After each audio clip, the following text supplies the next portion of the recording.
steps here. Before anybody can get to second-degree murder, the state must prove each and every element of first-degree murder. There is no bypassing that and going directly to second-degree murder. As pointed out by one of our wonderful professors, Professor Kling, who's in the audience during his lectures, second-degree murder is a combination of first-degree murder plus a mitigating factor. It is not really technically a lesser included offense because it demands another set of proof, which would be the proof by the defense or the defendant going forward by preponderance of the evidence. So with this understanding, will you please read the verdicts? We, the jury, find the defendant, Jason Van Dyke, guilty of second-degree murder. We, the jury, find the defendant, Jason Van Dyke, guilty of aggravated battery with a firearm, first shot. We, the jury, find the defendant, Jason Van Dyke, guilty of aggravated battery with a firearm, second shot. We, the jury, find the defendant, Jason Van Dyke, guilty of aggravated battery with a firearm, third shot. We, the jury, find the defendant, Jason Van Dyke, guilty of aggravated battery with a firearm, fourth shot. We, the jury, find the defendant, Jason Van Dyke, guilty of aggravated battery with a firearm, fifth shot. We, the jury, find the defendant, Jason Van Dyke, guilty of aggravated battery with a firearm, sixth shot. We, the jury, find the defendant, Jason Van Dyke, guilty of aggravated battery with a firearm, seventh shot. We, the jury, find the defendant, Jason Van Dyke, guilty of aggravated battery with a firearm, eighth shot. We, the jury, find the defendant, Jason Van Dyke, guilty of aggravated battery with a firearm, ninth shot. We, the jury, find the defendant, Jason Van Dyke, guilty of aggravated battery with a firearm, tenth shot. We, the jury, find the defendant, Jason Van Dyke, guilty of aggravated battery with a firearm, 11th shot. We, the jury, find the defendant, Jason Van Dyke, guilty of aggravated battery with a firearm, 12th shot. We, the jury, find the defendant, Jason Van Dyke, guilty of aggravated battery with a firearm, 13th shot. We, the jury, find the defendant, Jason Van Dyke, guilty of aggravated battery with a firearm, 14th shot. We, the jury, find the defendant, Jason Van Dyke, guilty of aggravated battery with a firearm, 15th shot. We, the jury, find the defendant, Jason Van Dyke, guilty of aggravated battery with a firearm, 16th shot. We, the jury, find the defendant, Jason Van Dyke, not guilty of official misconduct. At this time, Mr. Herbert. Judge, please do not hold the jury. All right. Can I have the attorneys over here for a second, please?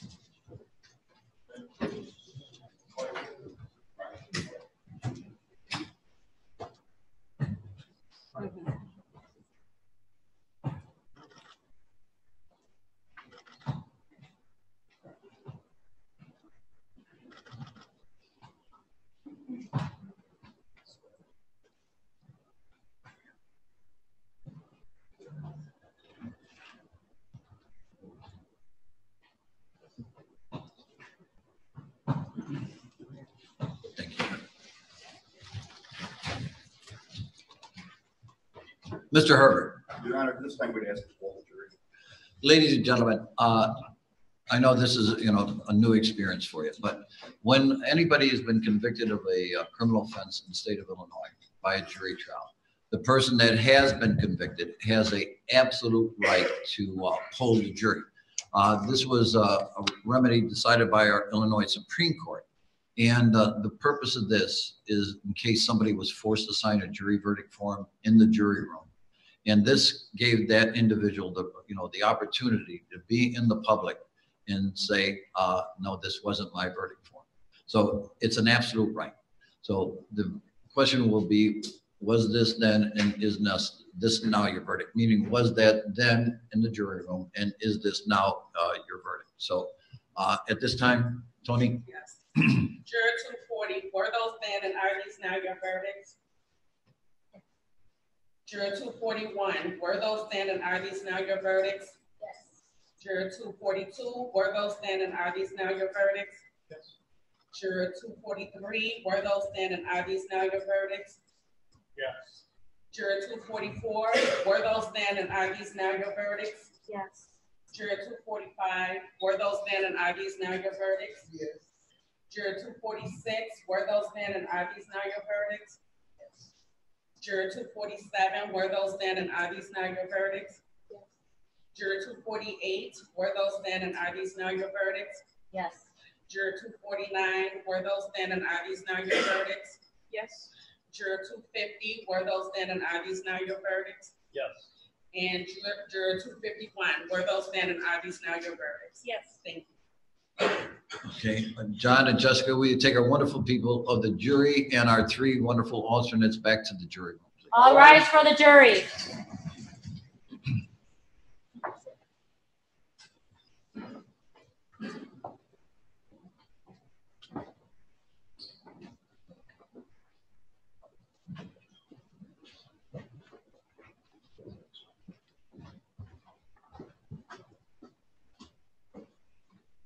Ladies and gentlemen, will you please be seated?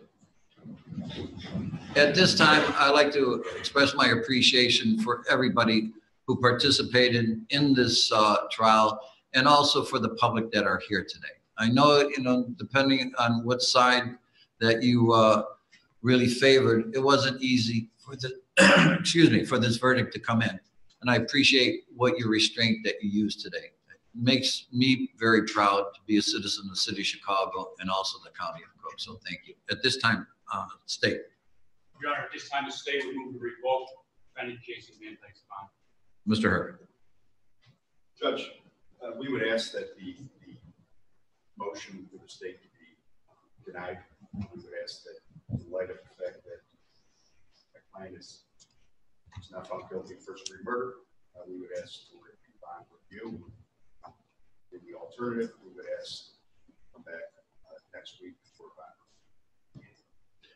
Mr. McMahon. Judge, I would object to that. The defendant's been convicted of 16 counts of aggravated battery with firearm. They're Class X felonies. A mandatory minimum sentence of 6 years in the Illinois Department of Corrections. Maximum of 30 years on each count. Given that he now stands before this court as a convicted felon, we ask that you revoke his bond. All right, bail will be revoked. All right, I'm going to order a pre-sentence investigation.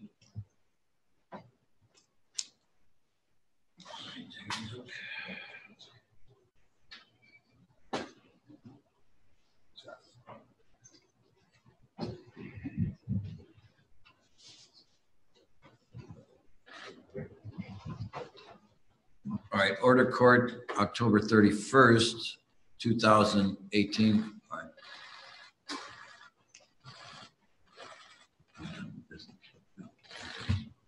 All right, thank you very much. Appreciate that. Court in recess. All rise. Thank you.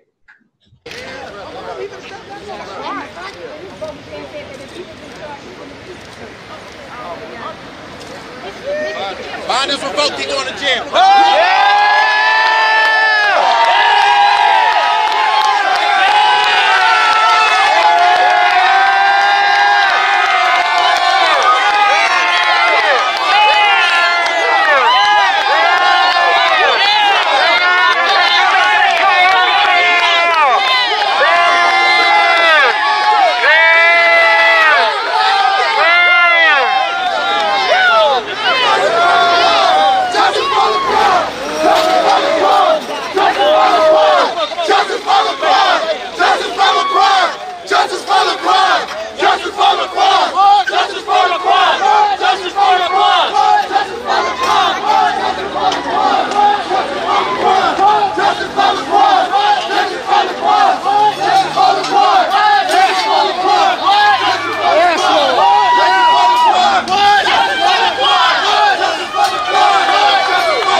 Okay.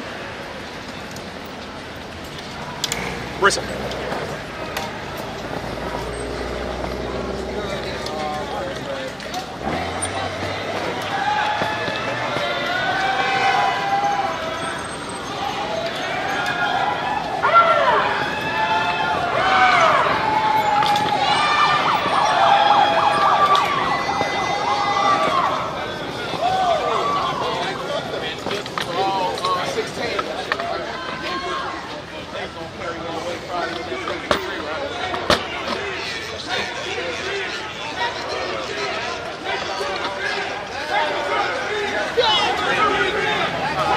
They got them no barrel in there, so I'm gonna get locked with them when they ready. No barrel, we got a full barrel. They locked them up there. I'm gonna get locked up.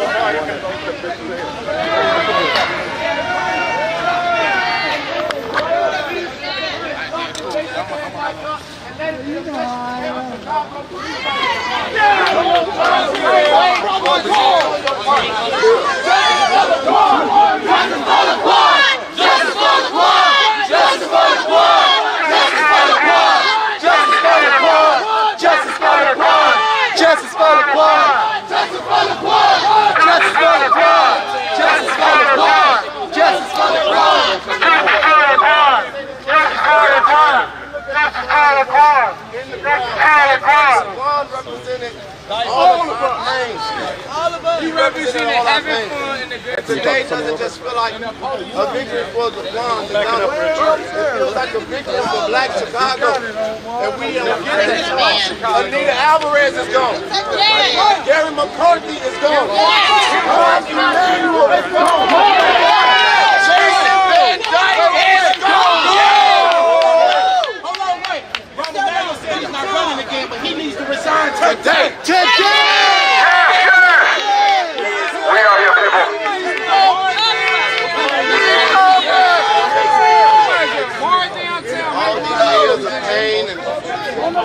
Let it go, Rob. Sorry. I know that. You sound like a celebration now. All right, Black Power, bro. I want to say exactly the way I gotta say this. Yeah, just let me say this. I want to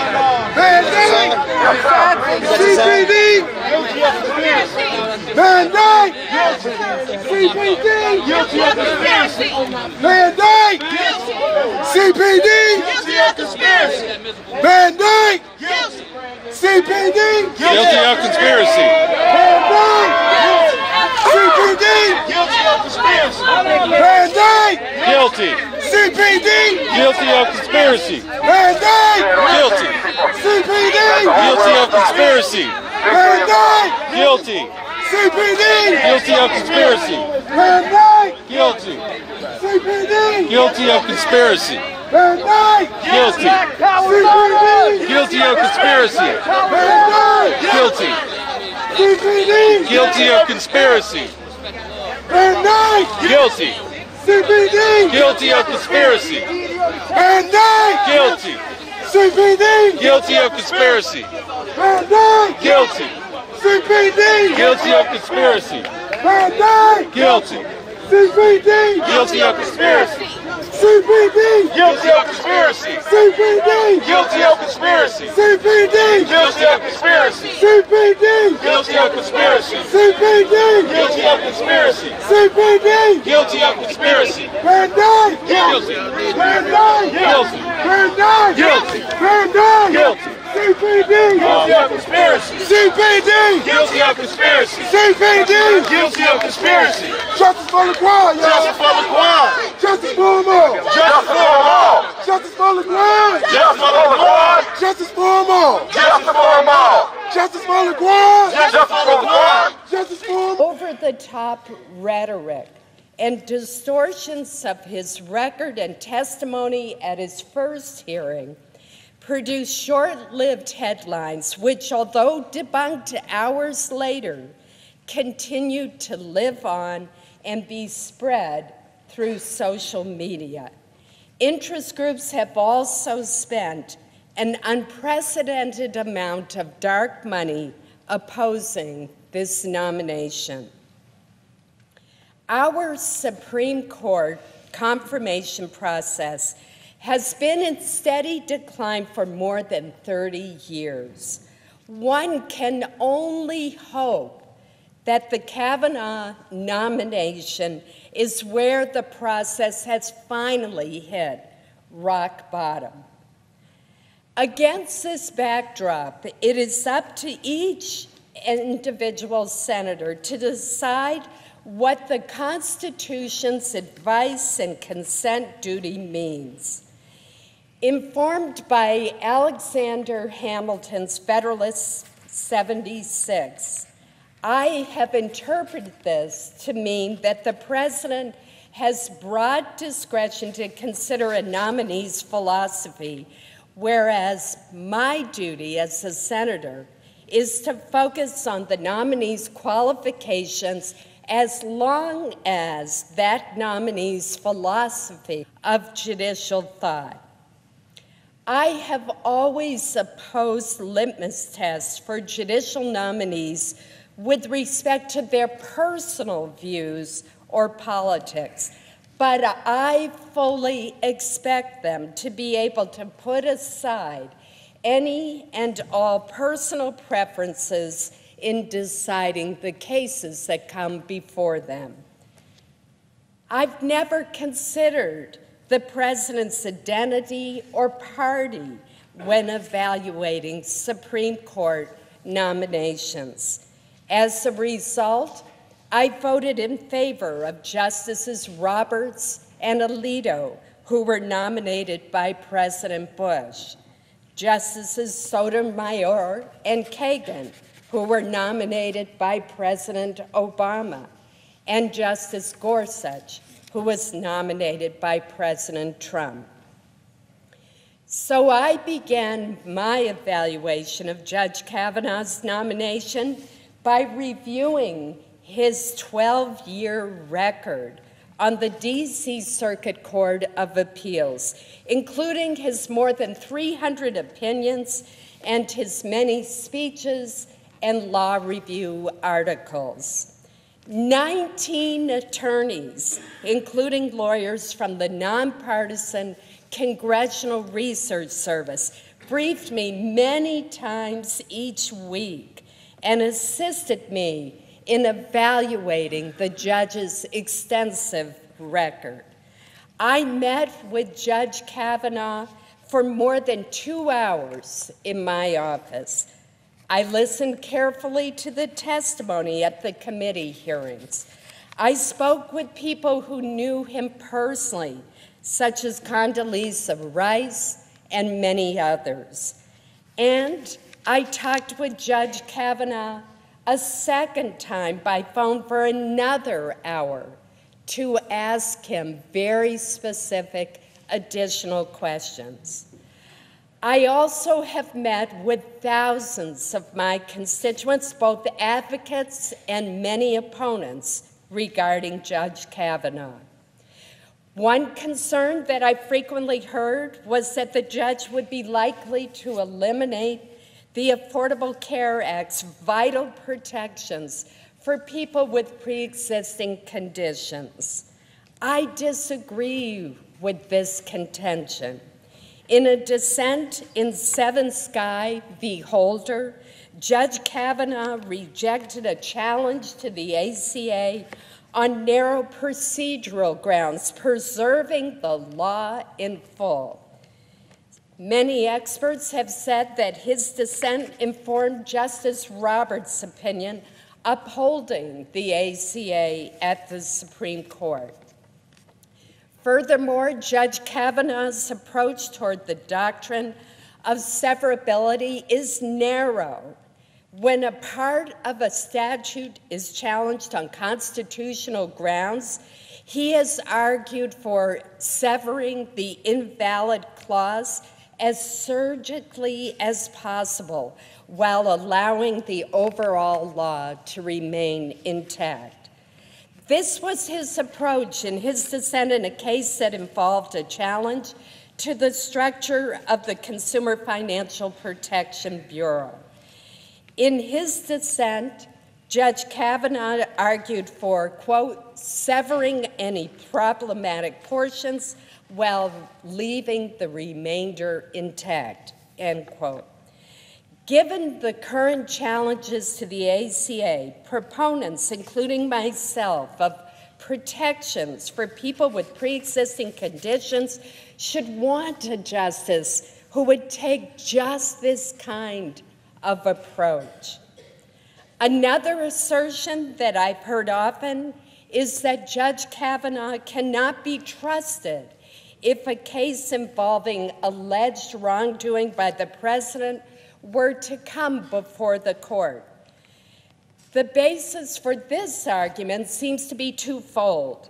First, Judge Kavanaugh has written that he believes that Congress should enact legislation to protect presidents from criminal prosecution or civil liability while in office. Mr. President, I believe opponents miss the mark on this issue.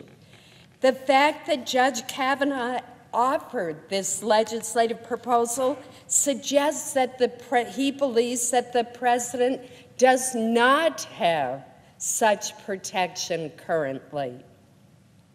Second, there are some who argue that given the current special counsel investigation, President Trump should not even be allowed to nominate a justice.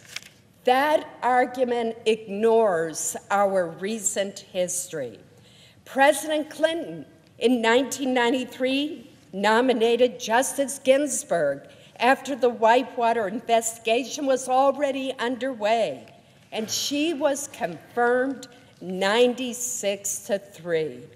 The next year, just 3 months after independent counsel Robert Fisk was named to lead the Whitewater investigation, President Clinton nominated Justice Breyer. He was confirmed 87-9. Supreme Court justices have not hesitated to rule against the presidents who have nominated them, perhaps most notably in the United States versus Nixon. 3 Nixon appointees who heard the case joined the unanimous opinion against him. Judge Kavanaugh has been unequivocal in his belief that no president is above the law. He has stated that Marbury versus Madison, Youngstown Steel versus Sawyer, and the United States versus Nixon are 3 of the 4 greatest Supreme Court cases in history. What do they have in common? Each of them is a case where Congress served as a check on presidential power. And I would note that the 4th case that Judge Kavanaugh has pointed to as the greatest in history was Brown versus the Board of Education. One Kavanaugh decision illustrates the point about the check on presidential power directly. He wrote the opinion in Hamdan versus the United States, a case that challenges the Bush administration's military commission prosecution of an associate of Osama bin Laden. This conviction was very important to the Bush administration, but Judge Kavanaugh, who had been appointed to the D.C. Circuit by President Bush and had worked in President Bush's White House, ruled that the conviction was unlawful. As he explained during the hearing, quote, "We don't make decisions based on who people are or their policy preferences or the moment. We base decisions on the law," end quote. Others I've met with have expressed concerns that Justice Kennedy's retirement threatens the right of same-sex couples to marry. Yet Judge Kavanaugh described the Obergefell decision, which legalized same-gender marriages, as an important landmark precedent. He also cited Justice Kennedy's recent masterpiece cake shop opinion for the court's majority, stating that, quote, "The days of treating gay and lesbian Americans or gay and lesbian couples as second-class citizens who are inferior in dignity and worth are over in the Supreme Court," end quote. Others have suggested that the judge holds extreme views on birth control. In one case, Judge Kavanaugh incurred the disfavor of both sides of the political spectrum for seeking to ensure the availability of contraceptive services for women while minimizing the involvement of employers with religious objections. Although his critics frequently overlooked this point, Judge Kavanaugh's dissent rejected arguments that the government did not have a compelling interest in facilitating access to contraception. In fact, he wrote that the Supreme Court precedent strongly suggested that there was a compelling interest in facilitating access to birth control. There has also been considerable focus on the future of abortion rights based on the concern that Judge Kavanaugh would seek to overturn Roe v. Wade. Protecting this right is important to me.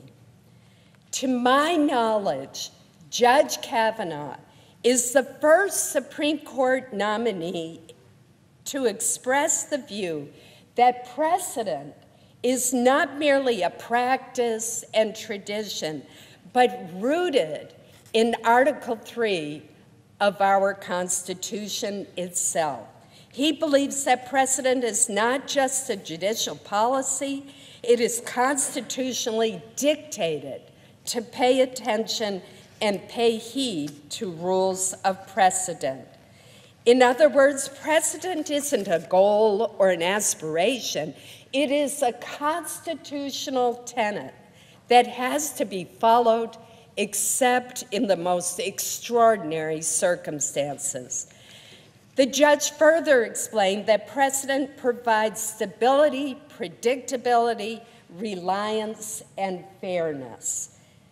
There are, of course, rare and extraordinary times where the Supreme Court would rightly overturn a precedent. The most famous example was when the Supreme Court in Brown versus the Board of Education overruled Plessy versus Ferguson, correcting a grievously wrong decision, to use the judge's term, allowing racial inequality. But someone who believes that the importance of precedent has been rooted in the Constitution would follow long-established precedent, except in those rare circumstances where a decision is grievously wrong or deeply inconsistent with the law. Those are Judge Kavanaugh's phrases. As the judge asserted to me, a long-established precedent is not something to be trimmed, narrowed, discarded, or overlooked. Its roots in the Constitution give the concept of stare decisis greater weight, such that the precedent can't be trimmed or narrowed simply because a judge might want to on a whim.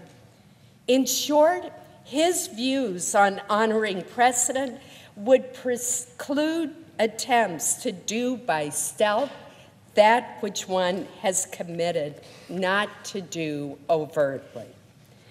Noting that Roe v. Wade was decided 45 years ago and reaffirmed 19 years later in Planned Parenthood versus Casey, I asked Judge Kavanaugh whether the passage of time is relevant to following precedent. He said decisions become part of our legal framework with the passage of time, and that honoring precedent is essential to maintaining public confidence.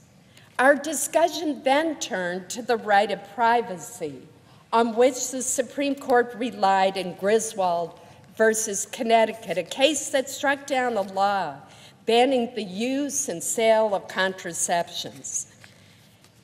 Griswold established the legal foundation that led to Roe 8 years later.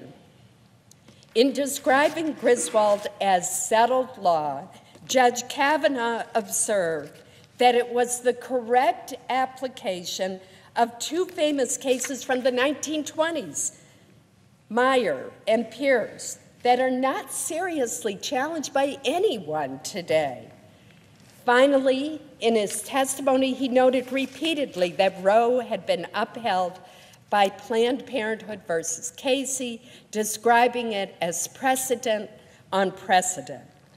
When I asked him, would it be sufficient to overturn a long-established precedent if 5 current justices believed that it was wrongly decided? He emphatically said no. Opponents frequently cite then-candidate Donald Trump's campaign pledge to nominate only judges who would overturn Roe. The Republican platform for all presidential campaigns has included this pledge since at least 1980. During this time, Republican presidents have appointed Justices O'Connor, Souter, and Kennedy to the Supreme Court.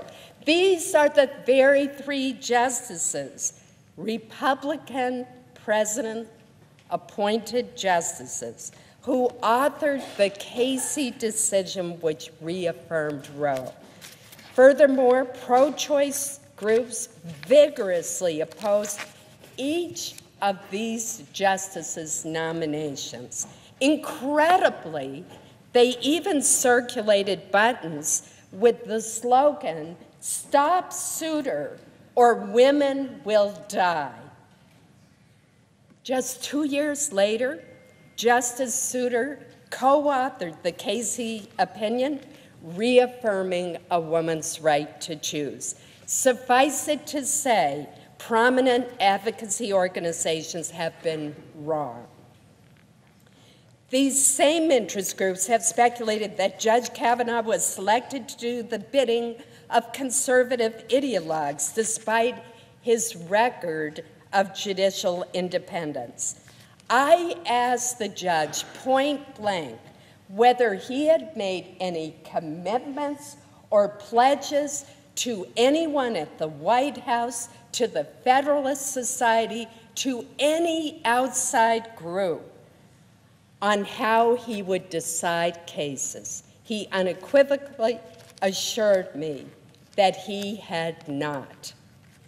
Judge Kavanaugh has received rave reviews for his 12-year track record as a judge, including for his judicial temperament. The American Bar Association gave him its highest possible rating. Its Standing Committee on the Federal Judiciary conducted an extraordinarily thorough assessment, soliciting input from almost 500 people, including his judicial colleagues. The ABA concluded that his integrity, judicial temperament, and professional competence met the highest standards. Lisa Blatt, who has argued more cases before the Supreme Court than any other woman in history, testified, quote, "By any objective measure, Judge Kavanaugh is clearly qualified to serve on the Supreme Court. His opinions are invariably thoughtful and fair." Ms. Blatt, who clerked for and is an ardent admirer of Justice Ginsburg, and who is, in her own words, an unapologetic defender of a woman's right to choose, says that Judge Kavanaugh fits within the mainstream of legal thought. She also observed that Judge Kavanaugh is remarkably committed to promoting women in the legal profession. That Judge Kavanaugh is more of a centrist than some of his critics maintain is reflected in the fact that he and Chief Judge Merrick Garland voted the same way in 93% of the cases that they heard together.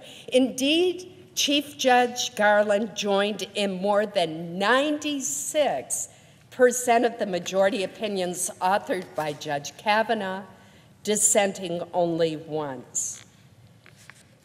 Despite all this, after weeks of reviewing Judge Kavanaugh's record and listening to 32 hours of his testimony, the Senate's advice and consent role was thrown into a tailspin following the allegations of sexual assault by Professor Christine Blasey Ford.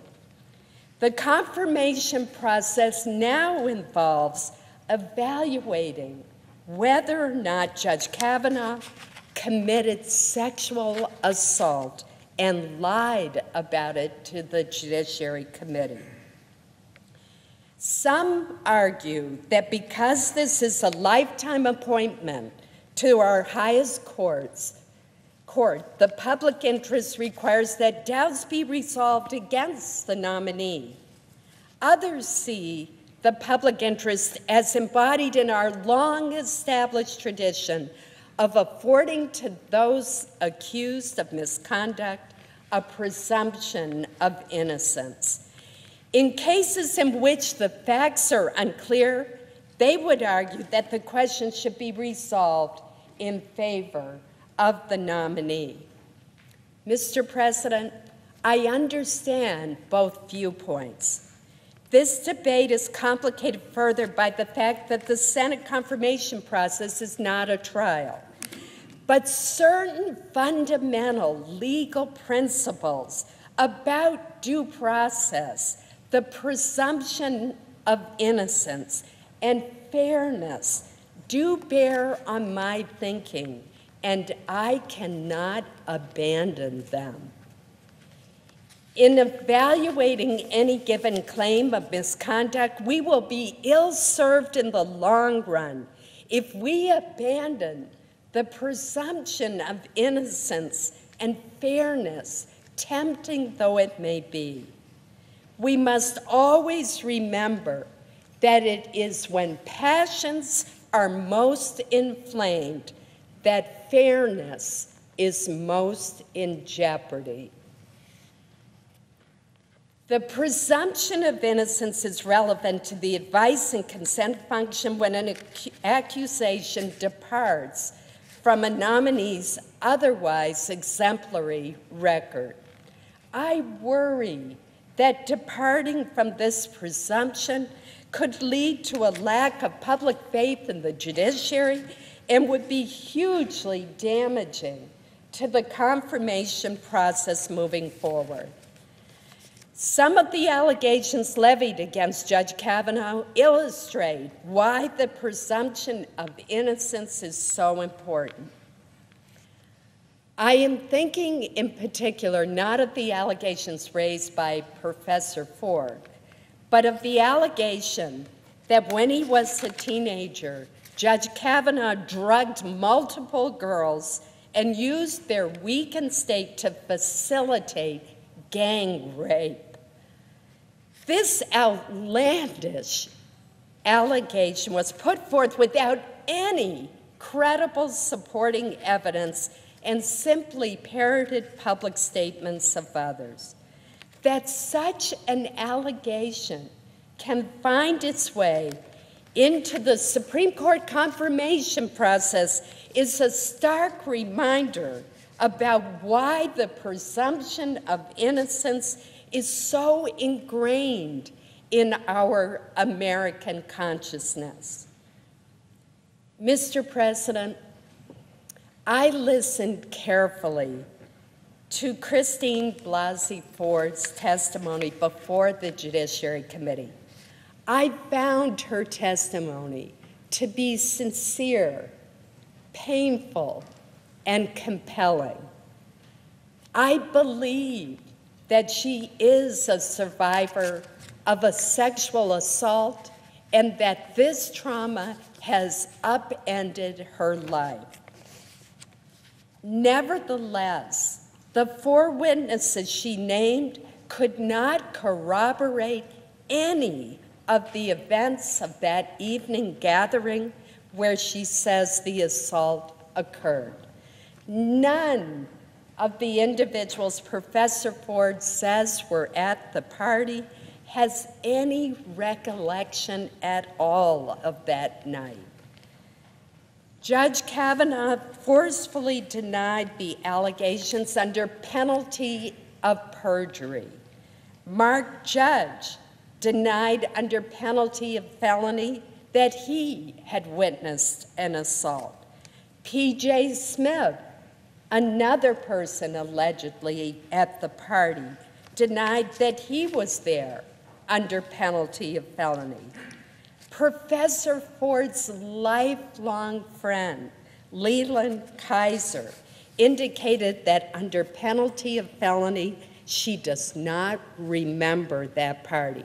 And Ms. Kaiser went further.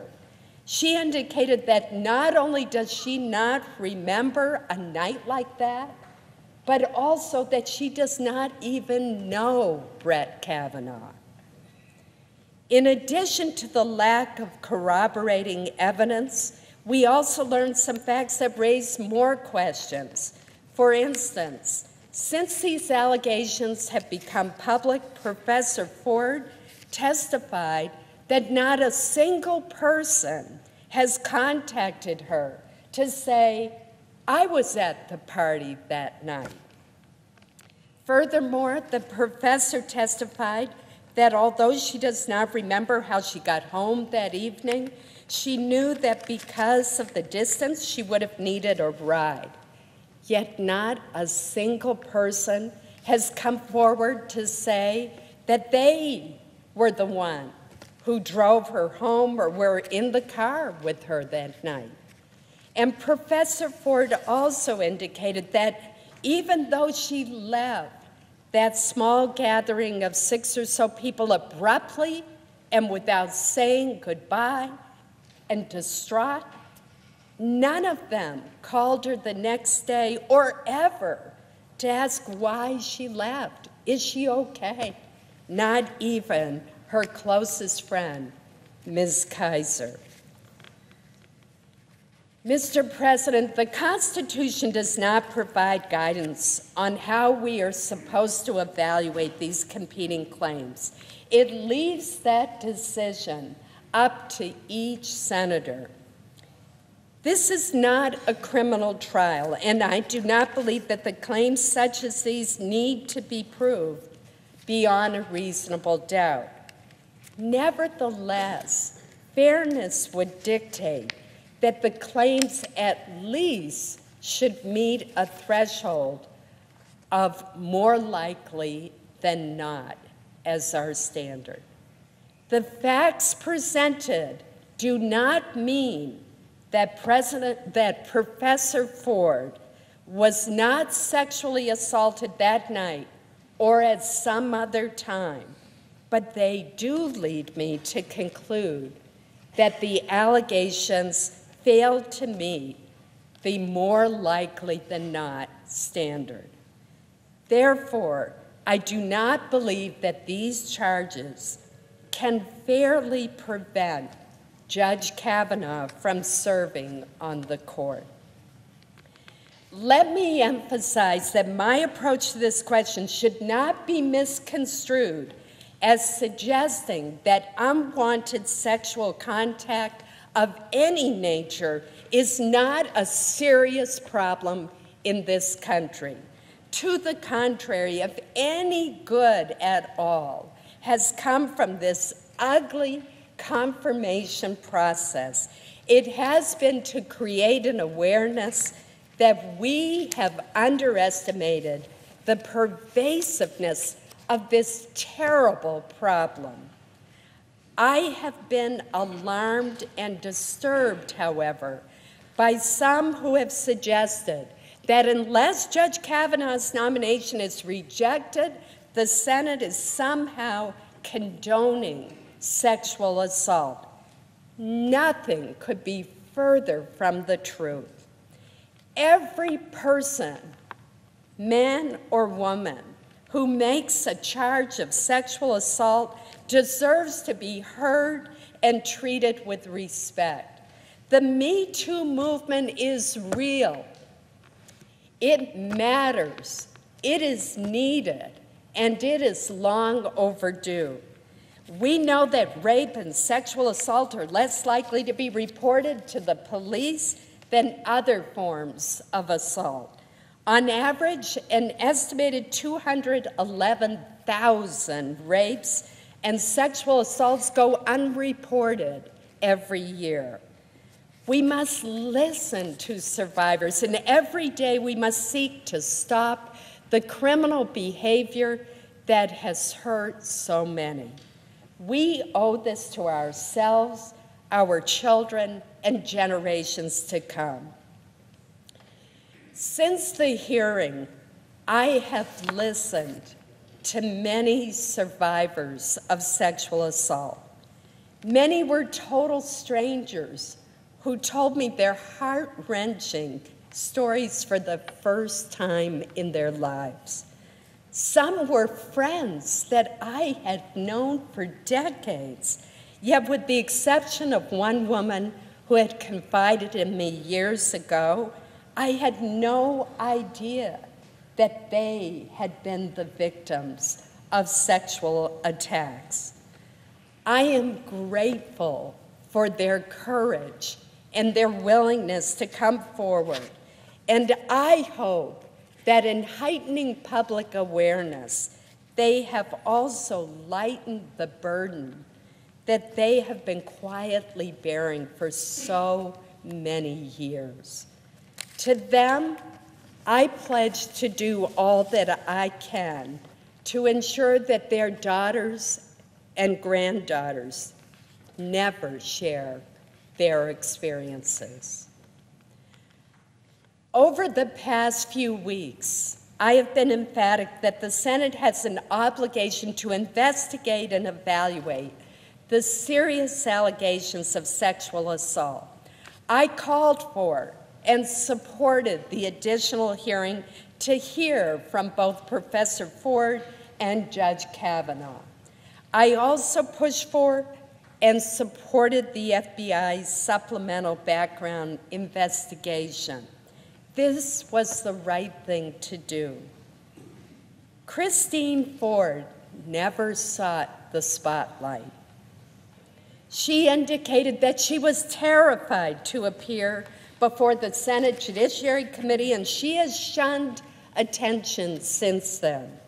She seemed completely unaware of Chairman Grassley's offer to allow her to testify confidentially in California. Watching her, Mr. President, I could not help but feel that some people who wanted to engineer the defeat of this nomination cared little, if at all, for her well-being. Professor Ford testified that a very limited number of people had access to her letter.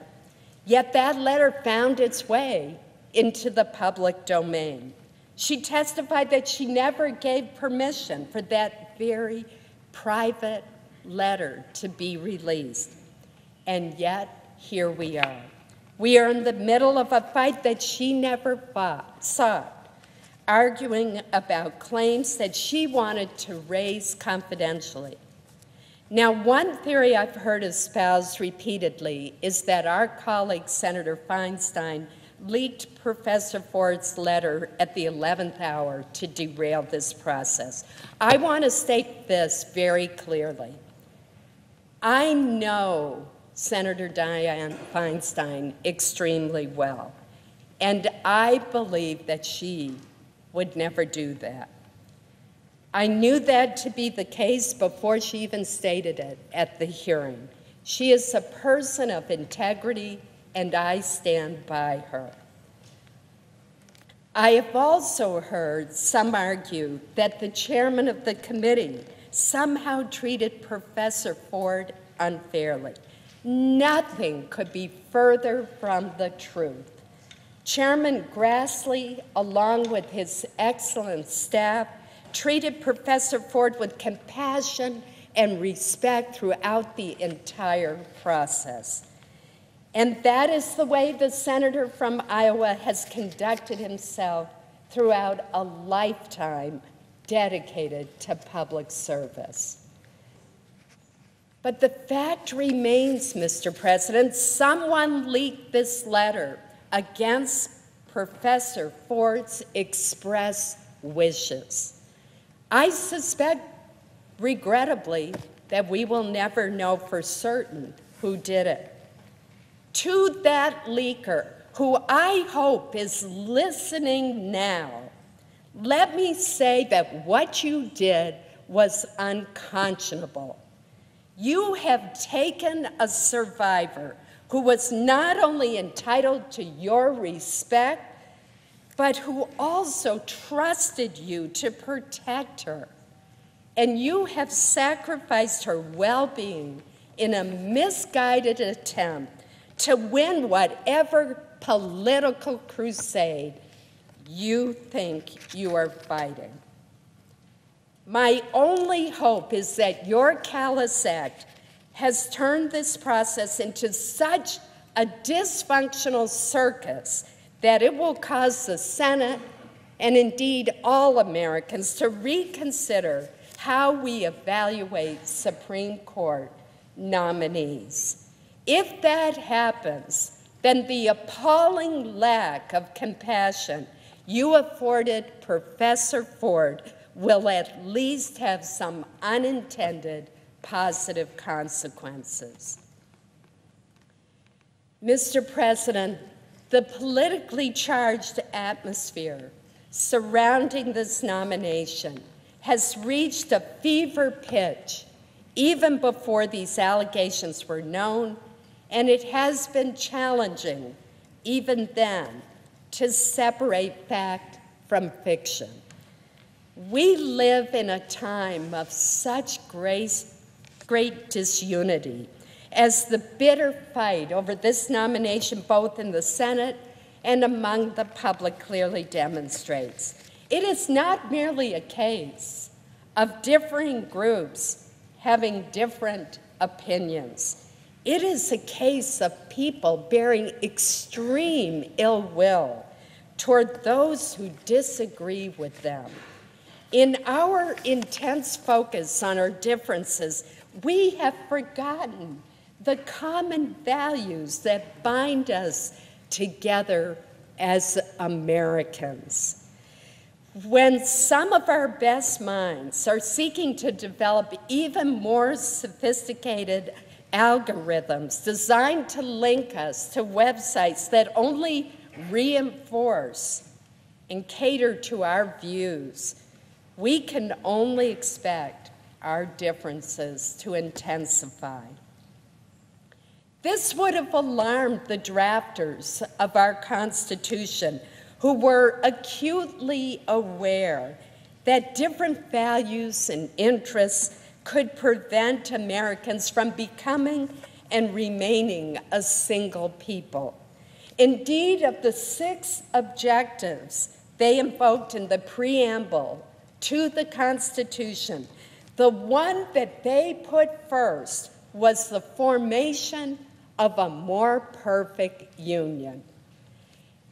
Their vision of a more perfect union does not exist today. And if anything, we appear to be moving farther away from it. It is particularly worrisome that the Supreme Court, the institution that most Americans see as the principal guardian of our shared constitutional heritage, is viewed as part of the problem through a political lens. Mr. President, we've heard a lot of charges and countercharges about Judge Kavanaugh. But as those who have known him best have attested, he has been an exemplary public servant, judge, teacher, coach, husband, and father.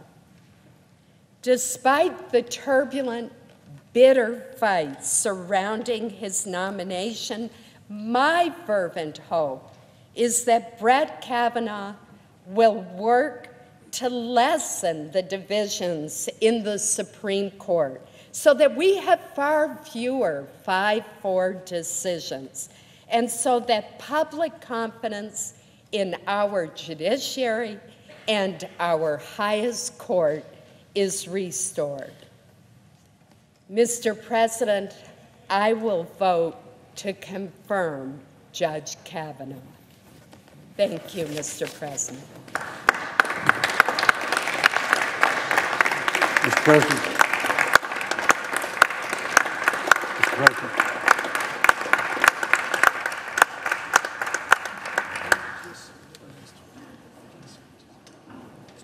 Mr. President. The senator for Tennessee.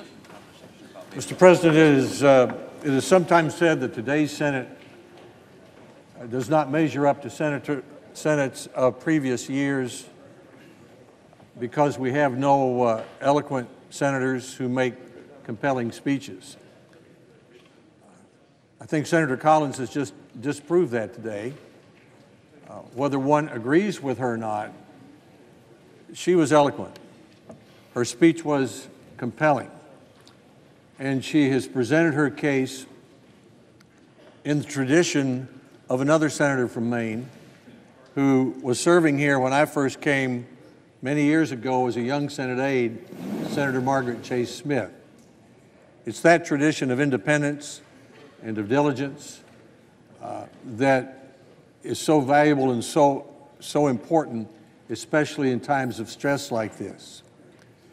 I had thought of following Senator Collins with some remarks of my own about what I found when I read the background checks today. I went to the section where we read classified documents. I saw that 150 people had been interviewed over 25 years about Judge Kavanaugh, that they had been specifically asked the question whether they saw any evidence of alcohol abuse, and every single one said no. There was no evidence of sexual impropriety. I wanted to thank Senator Collins for her insistence on an extra week so that we could have a 7th FBI investigation, and I took the time to review that as well. And I saw that no matter how credible Dr. Ford seemed, and she did seem credible to me, that no one except Dr. Ford remembers that alleged incident, and the other 4, as Senator Collins said, who Dr. Ford said were there, either don't remember it or said it didn't happen. But I think the more important takeaway from what the senator from Maine has said is that we've reached what she said she hopes is the rock bottom in the Senate confirmation process. This is not the way things should be. Whether you're a Democrat or a Republican, we know that the most awful allegations, sexual assault certainly is as awful as any, deserve a modicum. There's a standard of fairness. She used more likely than not in her case. But in the United States Senate, we should be able to deal with such issues in a much better way than we've dealt with this. We have victimized Dr. Ford, and we have victimized, all of us, the process, the confirmation process, we have victimized Judge Kavanaugh, who until 2 weeks ago had a reputation among most people who had ever heard of him as one of the leading scholars, judges, teachers in America. I believe that he is that, which is why I'm voting for him. I'm glad to vote for him. But I hope we all pause for a moment and listen to what Senator Collins had to say. And I'll conclude where I started. There may have been a time when there were more eloquent senators who made more compelling speeches down the hall in the old Senate chamber. We know their great names. But her speech today stacks up with the best of them. I've heard speeches in this body for nearly a half century, both as a young aide and as a member of the United States Senate. And I will remember this one, not just because I happen to agree with her, but because she showed characteristic diligence, independence, and fairness, and a suggestion of the lessons that we should have for the future of this unique institution and this unique country that we prize so much. So I'm going to think about what she has said, and I hope other members of the body do, and I hope many Americans do as well. Thank you. Mr. President. Majority Leader. In listening to the senator from Tennessee, I'm reminded that he and I were here in those days as young staffers. I was working for a senator from Kentucky when Margaret Chase Smith was still here. She had already made her reputation by being the first member of the United States Senate to take on Joseph McCarthy and the tactics. And it took the Senate a couple of years to finally develop the courage to stand up to this demagogue and the tactics that he employed. So those of us who've been in the chamber today have had a unique opportunity to listen to a great statesman from Maine once again talk about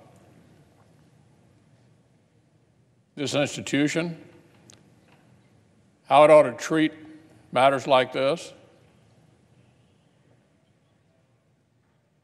And that she's given us the opportunity to think about how we can rise above the depths to which we've sunk during this process. So I want to thank the senator from Maine. I've not heard a better speech in my time here, and I've been here a while. It was absolutely inspirational. The senator for South Carolina. This is as close to McCarthyism as I hope we get in my lifetime. You're guilty until you're proven innocent. Whatever it takes to take you down, we'll do. If one allegation's not enough, how about 5? To the people that come forward, we'll do whatever we have to do to you to get the outcome we want. There's 2 ways of doing this: Senator Collins' way or what we've seen in the committee. If you want to go down the road of the committee, God help those who will follow. The biggest winner today is those who still want to be judges. You may have saved those who want to come after Judge Kavanaugh from humiliation to the nth degree because you rejected it today. For every woman that comes forward about a sexual assault, only God knows how many never say a word. But to right one wrong, seldom does it help to create another. Senator Collins explained the dilemma that we face as a society and rejected the idea that sacrificing Judge Kavanaugh's good name would make anything better. To the extent that individuals matter in America, you rose to the occasion. To the extent that you rejected the mob rule and accepted the rule of law, we'll all be better. You got to have some way of judging. Yes, we want people to come forward. They deserve to be heard, but there needs to be a process for the good of us all to make sure it's disposed of right. If this is enough to be accused, something that happened 36 years ago, and nobody can corroborate it, God help us all in any line of public service. So, all I can say is that it's not about you. I've never admired you more, and we often agree and sometimes we don't. It's about the systems that you stood by today that have stood the test of time. I don't know what kind of pressure it's been for you. I can only imagine, because you're in a purple state. I remember what Sotomayor and Kagan was for me. Not very comfortable, but I tried to embrace a system that stood the test of time. For whatever happened to me, it's been 100 times worse for you. Senator Flake, thank you. Without Susan Collins and Jeff Flake, we would not have heard from Dr. Ford, maybe, because you stood up and said she needs to be heard. Without their insistence that the FBI check the committee's homework, we wouldn't be where we are today. So you did a good thing. And the one thing you wouldn't do is to be intimidated. One thing you wouldn't do is destroy Judge Kavanaugh's life for no good reason. The one thing you wouldn't do is play politics with the law. God bless you. I doubt if I'll ever hear anybody more courageous in my political life. So when they write the history of our times, you'll be in it. If John McCain were here, he would be your greatest cheerleader. Senator from Oregon.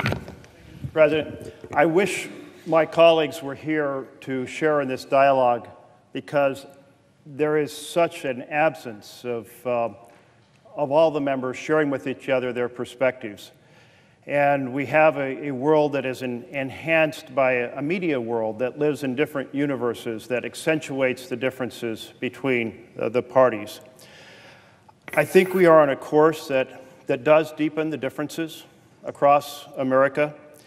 And I hope some way we can find in this Senate to be able to communicate across that growing chasm in a more effective manner.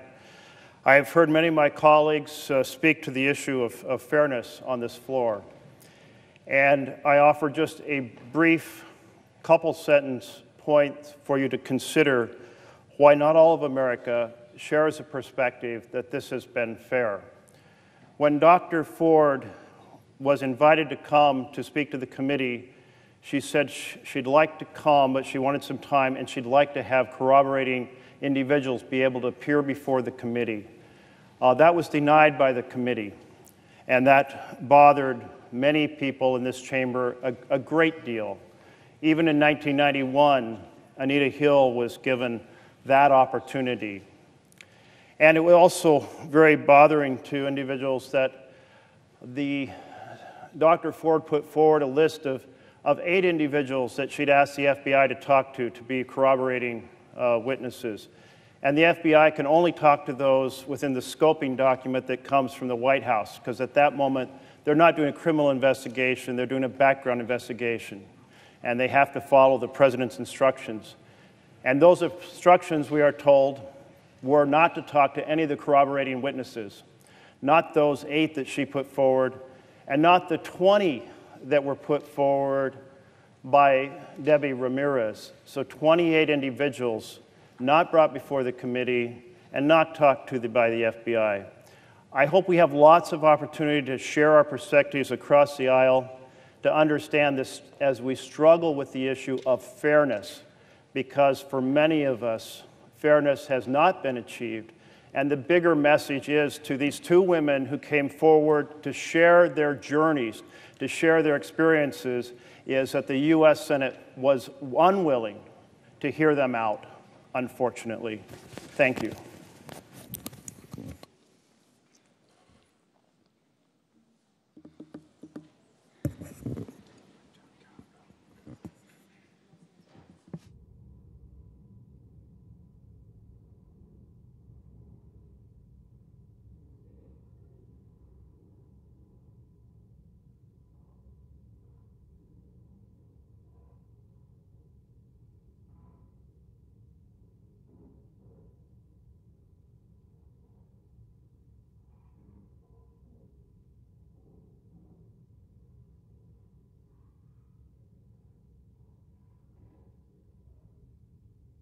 Mr. President. Senator from Michigan. Thank you, Mr. President. I'm rising today at a very important time for our country because who sits on the Supreme Court matters. It really matters. From health care to civil rights to the safety of the air we breathe and the water we drink, to the ability to raise our families and pursue the American dream, to the very health of our democracy, decisions made by the Supreme Court affect us every single day. As you know, I was born in Michigan. I've lived in Michigan my whole life. My whole family is still in Michigan, and I'm so grateful for that. Every decision I make in the United States Senate puts the people of Michigan first. My decision to oppose Judge Brett Kavanaugh is no exception. The allegations that have been made against Judge Kavanaugh deserve to be taken extremely seriously. And even before the allegations came to light, Judge Kavanaugh's record and his writings too often have gone against what is best for Michigan families. When confronted with cases that have special interests on one side and people on the other side, he has consistently sided with the special interests. That's certainly true when it comes to health care. Health care isn't political. It's personal for every single one of us. Michigan families know what they need: quality, affordable health care, including prescription drugs. And Michigan women deserve to make their own reproductive health decisions.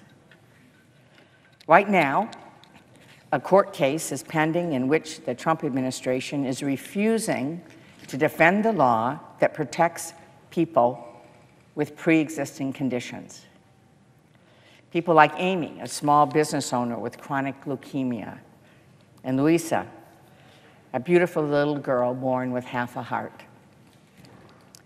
Half of Michigan families include someone with a pre-existing condition, like high blood pressure, heart disease, asthma, diabetes, cancer. They deserve to know that health care will be there when they need it. Yet if this case were to come before the United States Supreme Court and Judge Kavanaugh were a member, I believe many families in Michigan would find themselves with no coverage and no care. We need judges who will make decisions based on what's best for people, not drug companies, not insurance companies, but for people. A second issue on the minds of our families is our water and the Great Lakes. Just like the people of Flint, who still struggle with lead in their water. And ask the people in at least 15 Michigan communities whose water is contaminated with what we now call PFAS chemicals. That's industrial chemicals that have been linked to cancer and other diseases. Again and again, Judge Kavanaugh has ruled on behalf of polluters, not people. In one case, he argued that the Environmental Protection Agency exceeded its authority by trying to address pollution from one state that drifted into another state, as if somehow the air was going to stop at the border. Thankfully, the Supreme Court voted 6-2 to overturn his decision.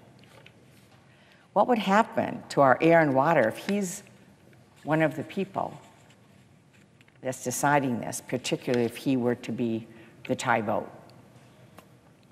Third, I am deeply concerned by his belief in essentially unlimited presidential power.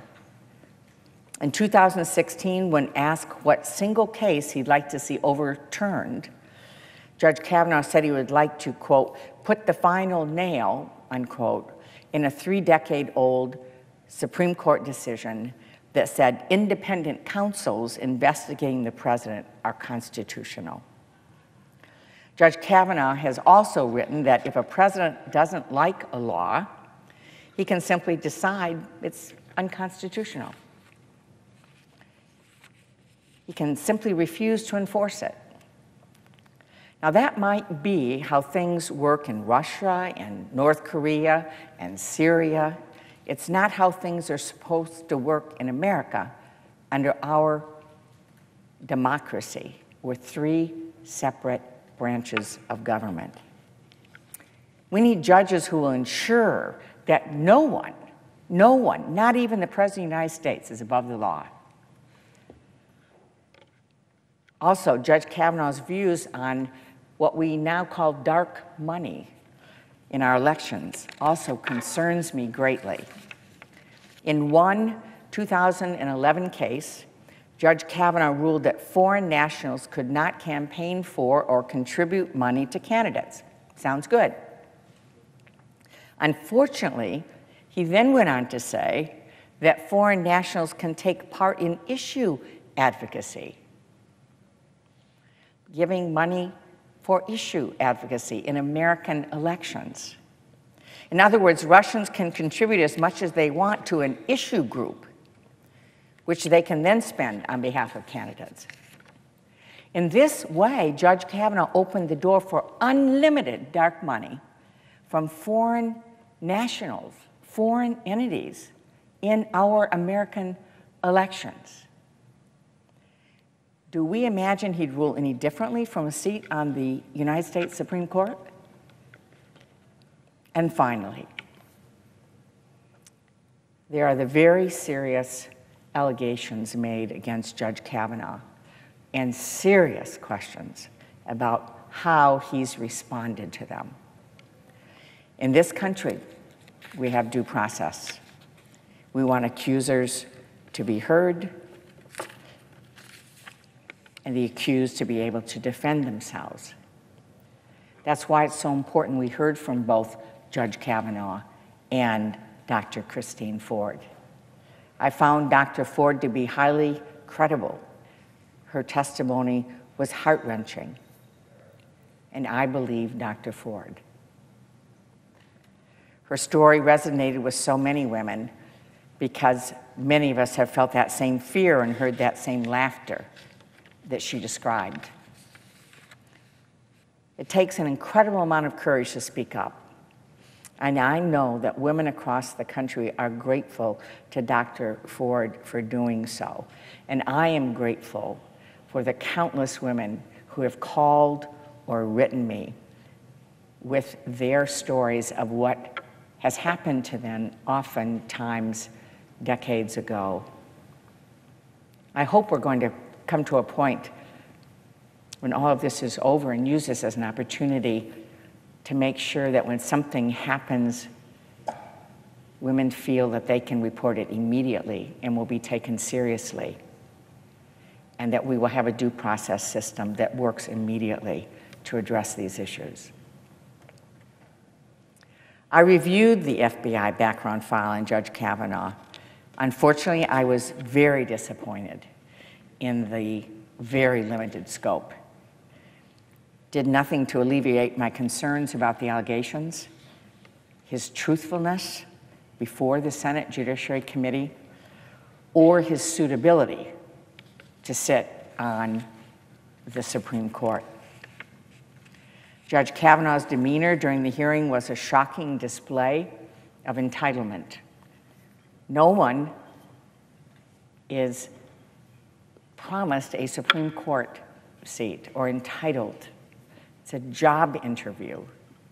There are many people qualified to hold that kind of a position. But his sense of entitlement and condescension toward members of the Senate committee who were simply doing their jobs was shocking to me.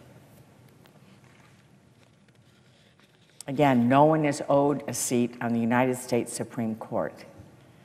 We're talking about a lifetime appointment and an immense amount of power over people's lives.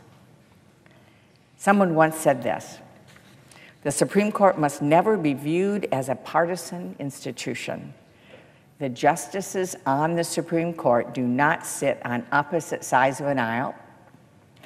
They do not caucus in separate rooms. That person was Brett Kavanaugh. He clearly has failed to meet his own standard. I know he has failed to meet mine. The people of Michigan deserve better. The people of America deserve better. They deserve someone in the Supreme Court who understands their lives and will stand up for them, not special interests. They deserve someone on the Supreme Court who understands that nobody, not even the President of the United States, is above the law. They deserve someone on the Supreme Court who will work to keep dark money from foreign entities out of our elections. And they deserve someone on the Supreme Court who has consistently lived up to the high standards we ought to demand of our nation's leaders. In Michigan, we teach our children that character matters. Now it's time to show that we mean it. I urge my colleagues to vote no on Brett Kavanaugh's confirmation to the United States Supreme Court. Mr. President, I yield the floor.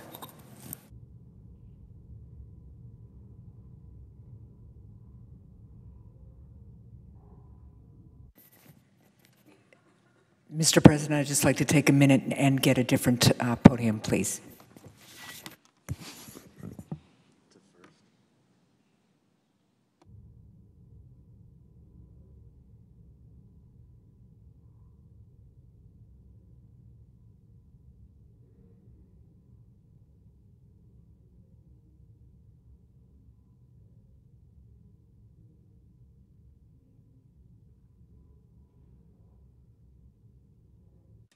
The senator from New Hampshire. Thank you, Mr. President. I rise today to join my colleagues in expressing my opposition to Judge Kavanaugh's nomination. I will speak later in the evening about my overall assessment of Judge Kavanaugh's record and nomination, and about why I think some of my colleagues on the other side of the aisle are focusing on the wrong thing in deciding to support him. To echo my colleague from Michigan just now, no one has a right to a seat on the United States Supreme Court. What we should be focused on is that the country has a right to an impartial, nonpartisan United States Supreme Court.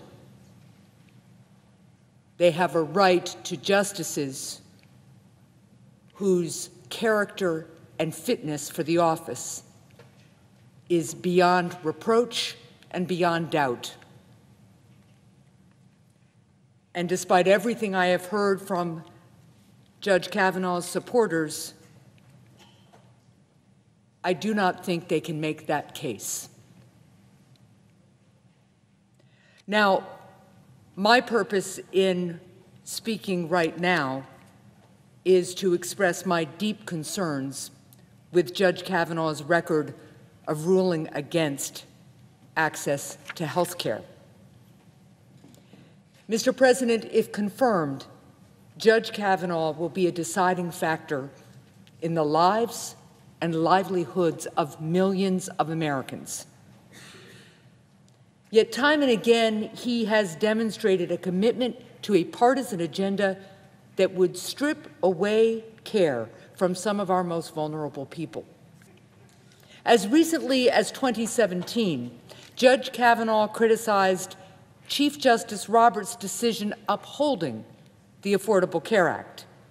And in his confirmation hearing, Judge Kavanaugh would not commit to upholding legal protections for people with pre-existing conditions such as asthma, cancer, diabetes, and more. Confirming Judge Kavanaugh to the Supreme Court would put those protections at risk.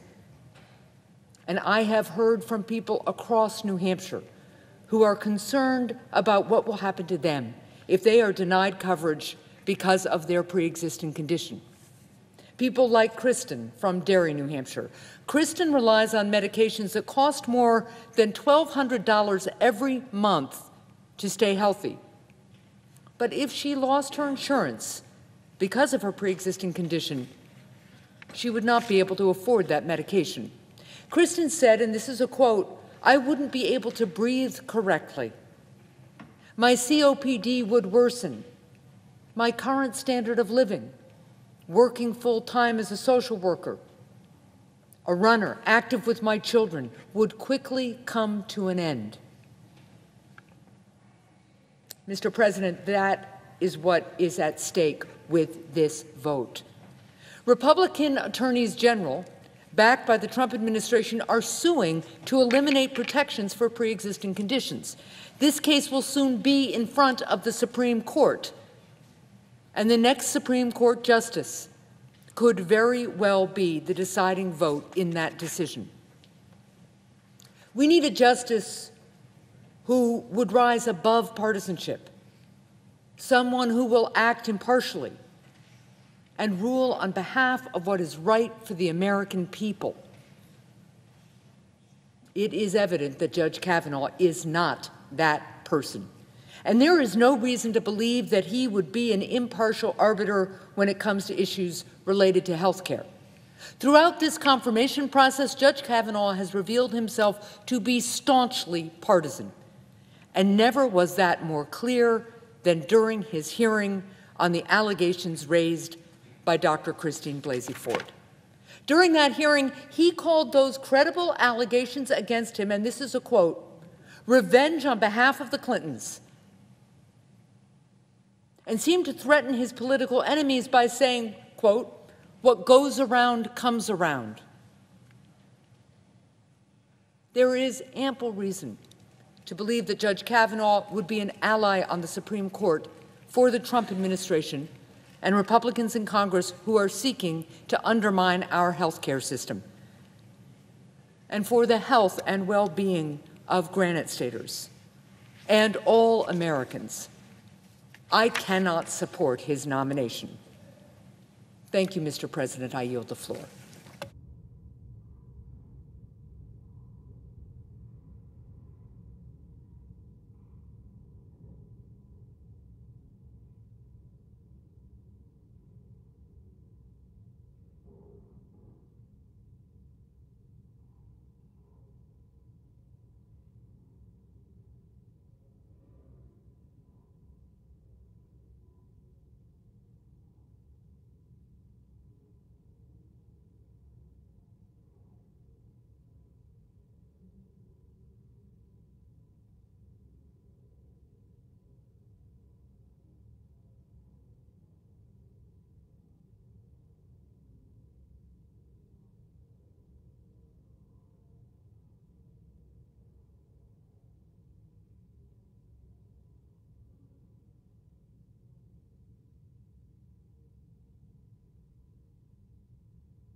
What women and survivors are doing in this moment is allowing the country to see who we are, so that we can make a decision about whether we want to continue to be that place where so many women are ignored, where so many women are violated, where so many voices are expelled and pushed out of our democracy.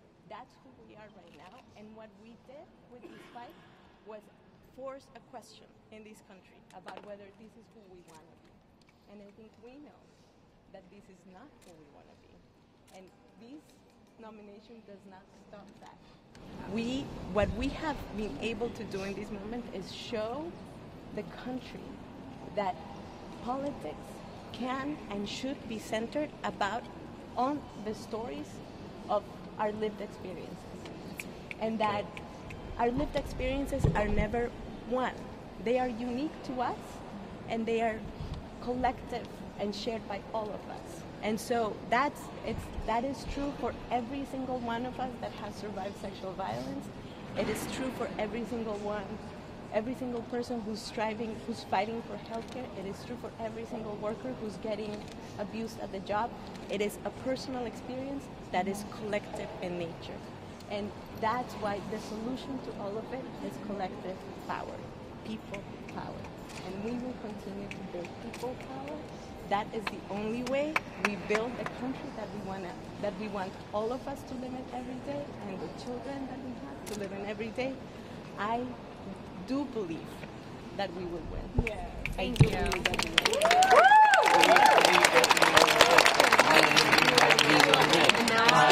that we will win. I believe that we will win. I believe that we will win. I believe that we will win. I believe that we will win. I believe that we will win. I believe that we will win. I believe that we will win. Whew. All right, I feel like we need a collective deep breath. Can we just make a connection to somebody, look at somebody in the eyes, and just take a collective deep breath together?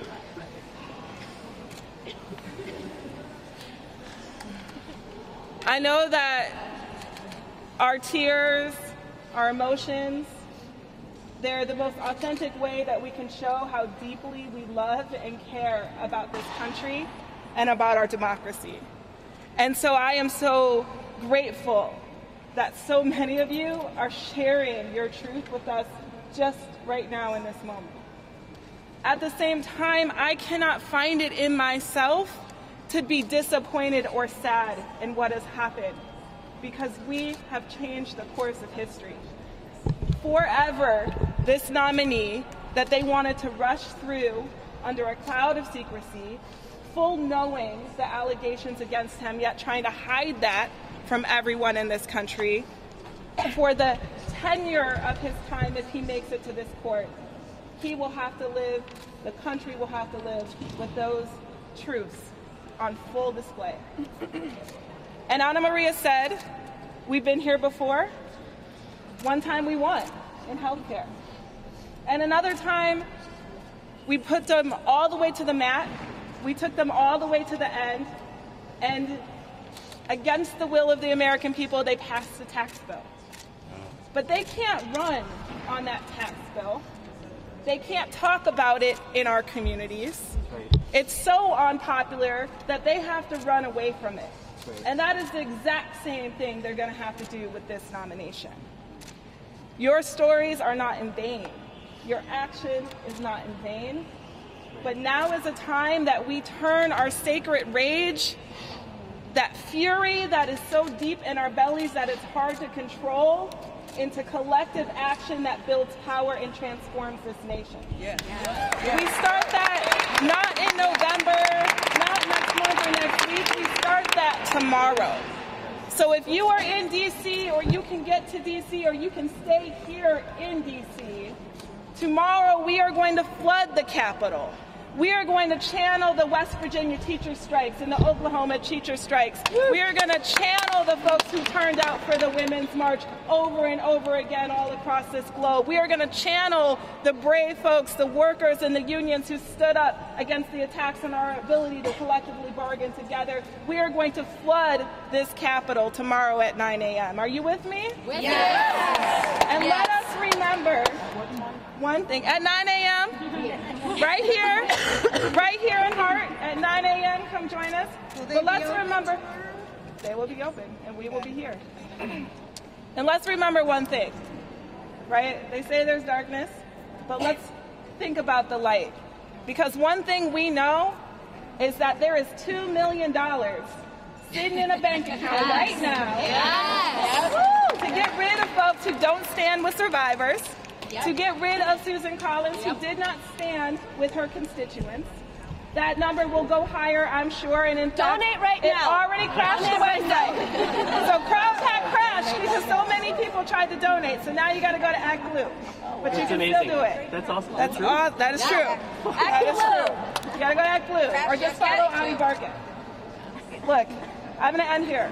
Adi Barkan called us a year ago, and he said, "I need all of y'all to be the heroes I know you are." And everyone across this country showed up. So we're going to show up tomorrow, and we're going to show up the day after, all across the country. Find an action near you. If you're not in D.C., there is one in your community, I promise you. So get out there on Saturday and find some community.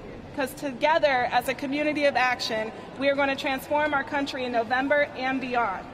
I know we are going to win. We have already won. They wanted to slam this through. They held all the power. We took their power and we changed history. So thank you for what you're doing. Please don't be sad. Be emboldened. Be outraged. Be proud. Do not be in despair, because we've got all we need right here in ourselves. So let's do it. You're going to be here at 9? Let's do it. All right, we're going to take the streets. We're going to hike to the Supreme Court. We're going to show everybody that we're unafraid, that we're not tired, that we're not scared, and we're not ashamed to be on the right side of history. So let's get our energy up. Let's find a buddy. The Supreme Court doesn't work for us anymore. Let's shut it down. Shut it down. Shut it down. Shut it down. I was feeling really down and you. Yeah. Okay. Yeah.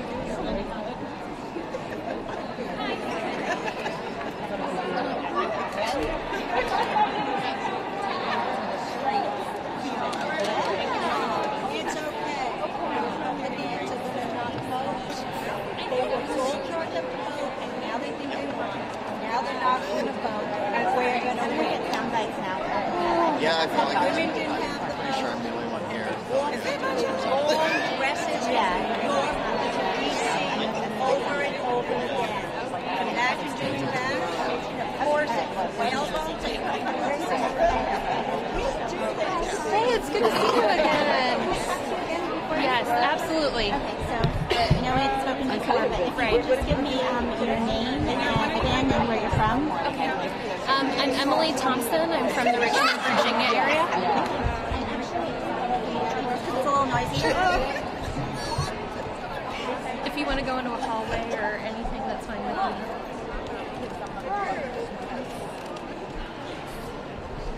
This will be a good echo for your son. So if you can just start, tell me your name again and your spelling. Emily, E-M-I-L-Y, Thompson, T-H-O-M-P-S-O-N. Okay. And sorry, I'm just trying to. You're in the back for us. Can you? I know I spoke to you earlier this week. Can you just tell me how long you've been up here on the Capitol and how you feel right now? Well, I've been up here intermittently since August the 1st, fighting against the Kavanaugh nomination. Because I have the Affordable Care Act, I have Cigna Connect in Virginia, and I fear that I will lose my health insurance if Judge Kavanaugh is appointed and a case comes up through the courts and he decides to rule that it's unconstitutional. So I've been here for a couple of days now. I don't know, probably most of the last 3 weeks I have been here in D.C. I mean, how do you feel after Senator Collins just gave her speech and it seems like he will be confirmed? You can look at it. Right. I didn't look at the entirety of her speech. I was actually in a ride on the way to Capitol Hill when she gave the speech. But the substance of the speech was crushing. As a survivor, I just feel like she disregarded all of our pain and all of our suffering and just decided to vote with moneyed corporate interests.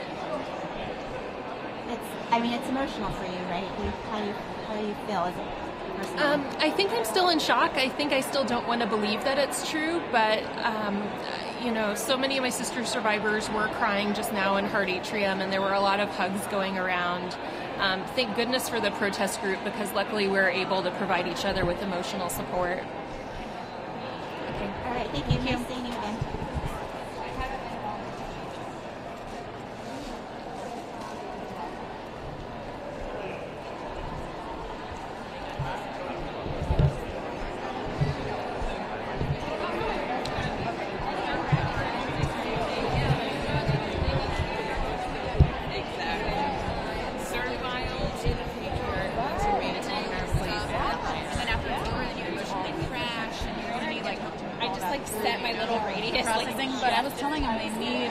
I've been trying to organize. We need energy. We can get people to volunteer. But what happens is, like, especially with Tuesday, they don't tell us what the actions are until the last minute. Yeah. So it's hard to, like, schedule. No, but we can have to do what they do and find people in the Yeah. Great. So you can just, my name's Padma. I'm with the Associated Press. Okay, cool. You can kind of just look at my eyes. Sure. So if you can just start by telling me your name and spelling and where you're from. Sure. I'm Karen Fleshman, KarenFleshman, from San Francisco, California. So can you just tell me how you're feeling right now, knowing that Kavanaugh will probably be on the Supreme Court? You know, I feel a wide range of emotions, but this whole movement, it's bringing me joy, honestly. Not that he's going to be confirmed, which I still think he might not be, but because of the unity and the solidarity of women coming together from all across the country throughout this whole process. I myself, this is my 4th trip to D.C. this month. It sounds like you're really committed to this and having come here 4 times. Can you tell me why? I am so committed to this because, you know, generations of Americans fought hard to gain civil rights, women's rights, and they could all be taken away by a 5-justice majority on the Supreme Court.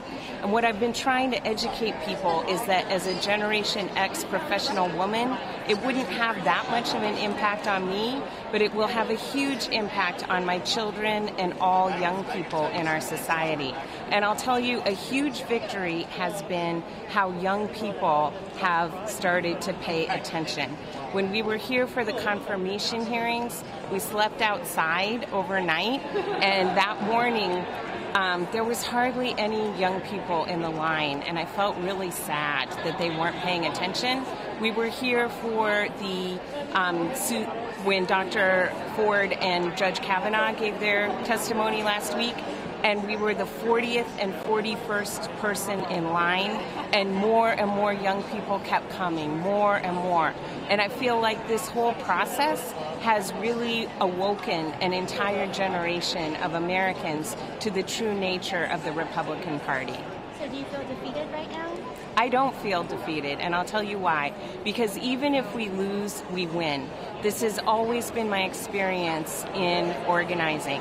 When a fight is worth fighting, it's worth fighting hard, and you may not get what you fought for, but later on, the movement that you built, the relationships that you built will go on to greater victory. And you've educated the public, you've educated elected officials about how passionate you care about things. And I think there's going to be a huge consequence for Republicans on November 6th. They're really going to pay the price for this decision. This was a very short-sighted decision on their part. Thank you so much. Thank you. Doing whatever you were doing before.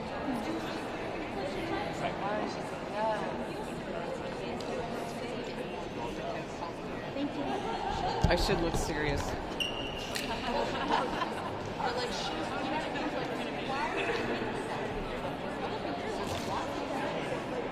Thank you. Thank you, Padma. Thanks.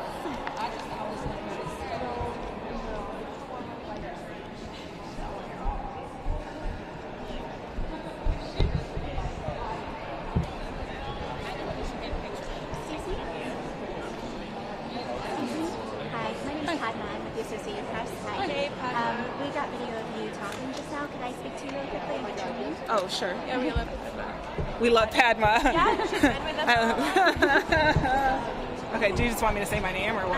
Yeah, so if you can look at me. Okay. And if you can just tell me your name and spelling and where you're from, and if you're with a particular organization or something, that's anything. Yeah. Actually, let me get you. Sorry, it's hard for me to see. Yeah, that's right. Okay. Okay. So yeah, name, spelling, you work someplace in there. Okay, I'm Jennifer Epps Addison. I'm the network president and co-executive director at Center for Popular Democracy Action, and it's spelled EPPS-ADDISON.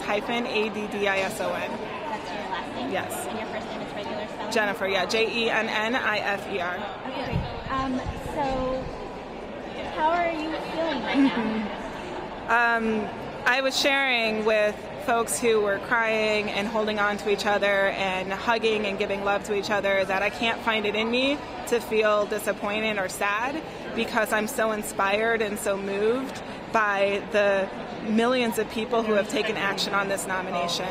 The Republicans rushed to this vote on their lack of transparency, their secrecy around this man's record, and of course the allegations of sexual assault have led a majority of the country to say that he's not qualified or fit to sit on our Supreme Court, including in, unprecedented history, Justice Stevens saying that just 2 days ago. So I think that what we've done has made a huge difference, and it's only going to serve us to better be organized and to hold people accountable for the way they voted on this nomination in November.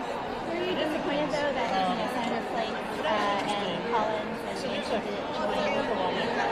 Well, look, I mean, Senator Flake is true. His name is the most on-brand name I've ever heard, and we've been through this with him multiple times. My colleague Audie Barkin met him on an airplane and asked him to help save his life, to vote against the tax bill, which takes so many protections away from people who rely on Medicaid and Medicare for their health care. And Senator Flake looked him in the eye and made a commitment that he was going to really consider it, and ultimately voted for that flawed bill. And Senator Collins, she's decided what side of history she wants to be on, but I can't feel disappointed, because what I know is that a Democratic challenger who will share our values and who will share the values of Maine will have $2 million to run a campaign against her and to hold her accountable for her vote. And look, for Democrats who choose to vote for this nomination, the Democratic Party is shifting, and the energy that you see here is only going to resound in the base 3 times louder. And so I don't think there's place for anyone in the Democratic Party that doesn't stand with survivors, that doesn't believe women, and that votes against the interests and the security and safety of this country. So he'll have to answer for that in his home state, and we'll make sure that Democrats who don't stand with their constituents answer for it all across the country. Thank you so much. Thank you. I was like,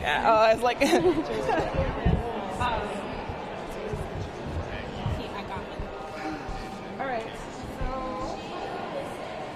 I was going to text Brian, is that right? And see if he wants to do it. I'm pretty sure he has to go. Your reputation to come forward and speak truth to power about a sexual assault. They will call you credible. They will call you courageous, but they will not believe you. It's a message that says, if you survived a sexual assault, don't bother telling anyone, because you must be mistaken. This traumatic and unforgettable moment in your life never happened. It must have been someone else. My friends, to confirm Judge Brett Kavanaugh with what we now know would be to forever tarnish the credibility and reputation of the highest court in our land. So here's what we know. We know that Judge Kavanaugh faces multiple credible allegations of sexual assault. And yet the investigation that was conducted looks nothing like the FBI investigation that was promised. Not by President Trump, not by the senators who called for it, or by anyone else. We know that neither Dr. Ford or Judge Kavanaugh were interviewed by law enforcement, the very essence of what's the subject of the investigation. Neither of them were interviewed. We know that dozens of people with corroborating evidence were flat out ignored by investigators. I've heard some of my colleagues call this investigation, quote unquote, thorough. How do you call an investigation thorough when neither the accused or the accuser were interviewed by the FBI? How do you call an investigation thorough when 40 corroborating witnesses who volunteered information to the FBI in recent days were reportedly ignored? You can't get corroboration if you don't talk to corroborating witnesses. The answer is simple. It's not thorough, and it's not trustworthy. This entire process, including the use of executive privilege to deny the Senate access to hundreds of thousands of documents of Judge Kavanaugh, has been shrouded in secrecy. And why the secrecy? Because President Trump and his team are desperate to get Judge Kavanaugh confirmed by any means necessary. Let's remember what's going on here. The President of the United States is subject of a federal investigation into whether his campaign accepted assistance from a hostile foreign power during the 2016 election. Already the President's campaign chairman, foreign policy advisor, former national security advisor have pled guilty to federal crimes. He could have chosen any of the judges included on the right-wing list assembled by the Heritage Foundation and the Federalist Society. Instead, he picked the one judge with unprecedented views of presidential power. There's no other explanation for President Trump choosing Brett Kavanaugh that I can think of other than he hopes that this will be his get-out-of-jail card.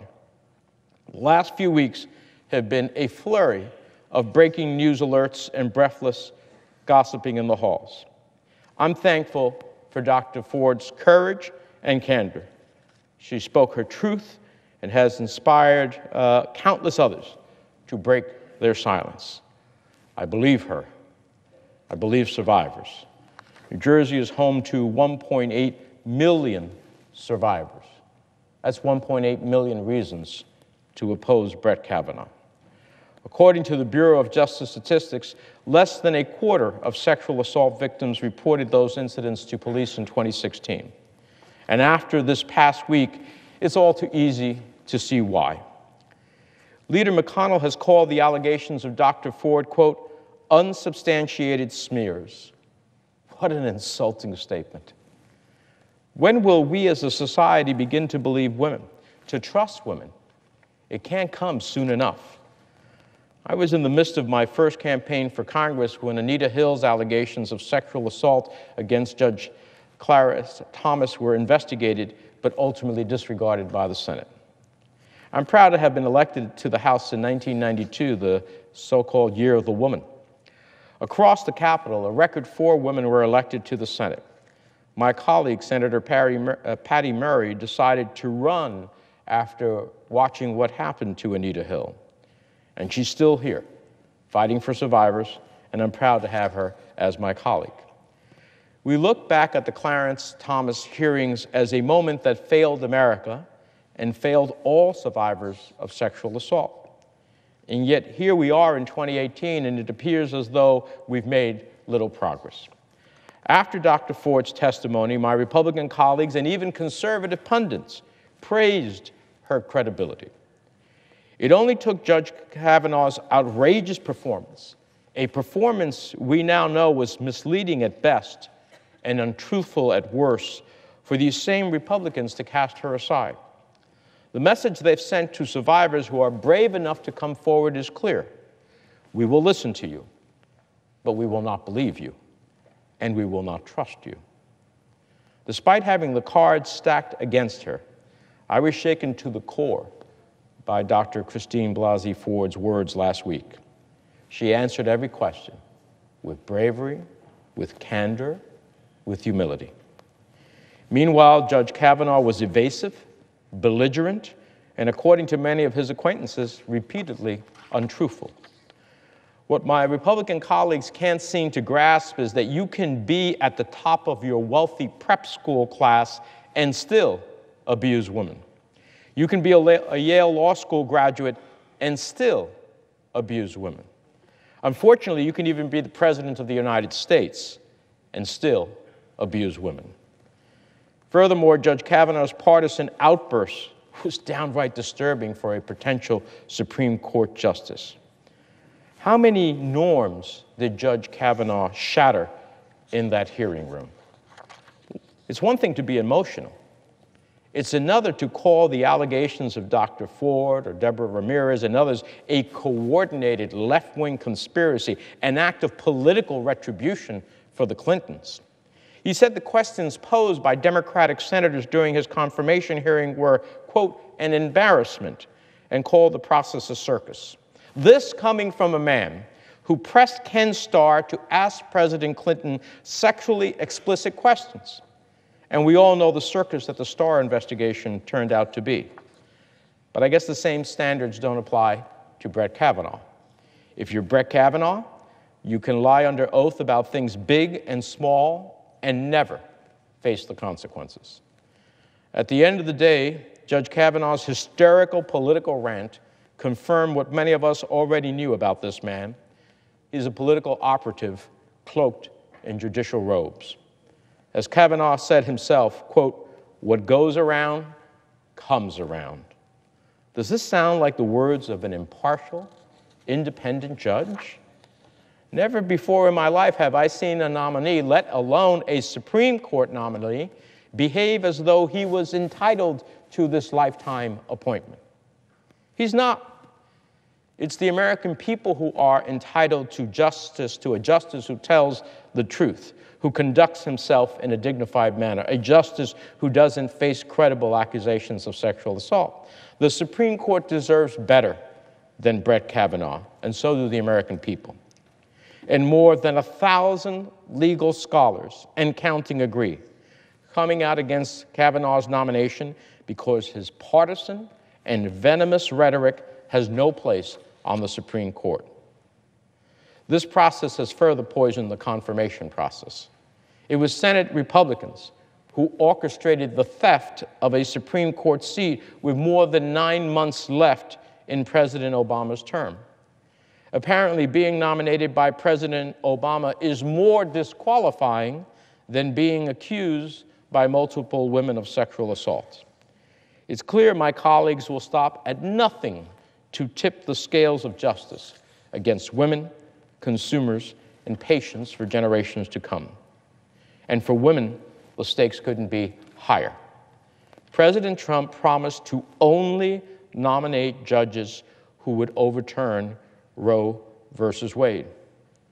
And yes, earlier today, a colleague of mine pointed out that the Republican National Committee platform has long included overturning Roe versus Wade. In my view, that is precisely why we cannot trust a longtime GOP political operative like Brett Kavanaugh to uphold a woman's right to choose. There's a difference between saying that precedent deserves respect and saying that it cannot be overturned. They are not both the same. I think some of the things I've heard about the aspirations of some of my colleagues about Judge Kavanaugh are unlikely to be realized. This is what is at stake here. The basic principle that women have a right to make their own private medical decisions. My daughter has grown up never knowing what it was to live in a country where women were denied reproductive rights. And now I fear my granddaughter may grow up never knowing what it was like to live in a country where women had reproductive rights. And it isn't just women's health that is at stake. The Trump administration is arguing in federal court as we speak that the ACA's protections for pre-existing conditions are unconstitutional, which makes Judge Kavanaugh's record of ruling against consumers and siding with corporate interests all the more troubling. There are 3.8 million New Jerseyans who have pre-existing conditions. Some illness during the course of their life, a heart attack, a set of diabetes, Parkinson's, maybe some birth defect that have denied them in the past insurance coverage. We eliminated that under the Affordable Care Act. No more discrimination. There are 3.8 million New Jerseyans who have pre-existing conditions. For me, That's another 3.8 million reasons to oppose Kavanaugh's confirmation. So yes, the stakes have never been higher. The threat to our democracy is real. The decisions coming down from a Supreme Court with Kavanaugh will change the course of America for decades to come. The Republican majority views the Supreme Court as an instrument to force an unpopular, anti-woman, anti-worker, anti-civil rights agenda on the American people. Meanwhile, President Trump views the court as yet another weapon to flout the rule of law. Well, it's time we take a stand for the integrity of our democratic institutions. It's time we live up to our duties set forth by Article 2 of the Constitution to provide advice and consent on Supreme Court nominations. In bestowing us this responsibility, the framers entrusted us with protecting the reputation and credibility of the highest court in our land. To confirm Judge Kavanaugh in the face of these allegations, in the face of the secrecy of the documents that we could not obtain, in the face of the positions he took that are clearly, in the minds of many of us, untruthful before the committee, risks forever tarnishing one of the crown jewels of our democracy. My friends, we're standing on the edge of a cliff. Should we blindly go over that edge? We risk doing irreparable damage to the reputation and credibility of the Supreme Court. I implore my colleagues in the majority to pull us back in the direction of truth and decency. This isn't about right or left. This is about right and wrong. A vote to confirm Brett Kavanaugh is a vote against survivors of sexual violence. A vote to confirm Brett Kavanaugh is a vote to overturn Roe versus Wade and end safe and legal abortion in this country. A vote to confirm Brett Kavanaugh is a vote to overturn protections for pre-existing conditions. A vote to confirm Brett Kavanaugh is a vote to roll back civil rights and voting rights. It's to take us back to a time and place none of us, I believe, want to go to. And it's a vote the American people will not forget. Not today, not tomorrow, not this November, not ever. With that, Mr. President, I yield the floor and observe the absence of a quorum. Clerk, call the roll. Mr. Alexander.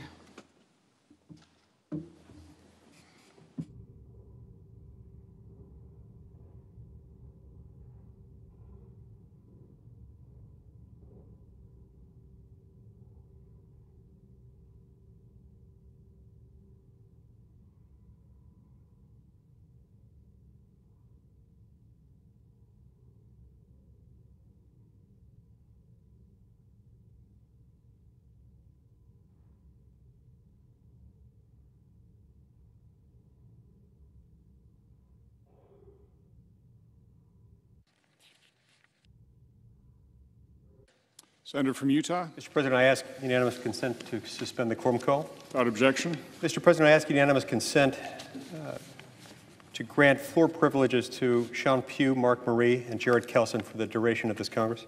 Without objection.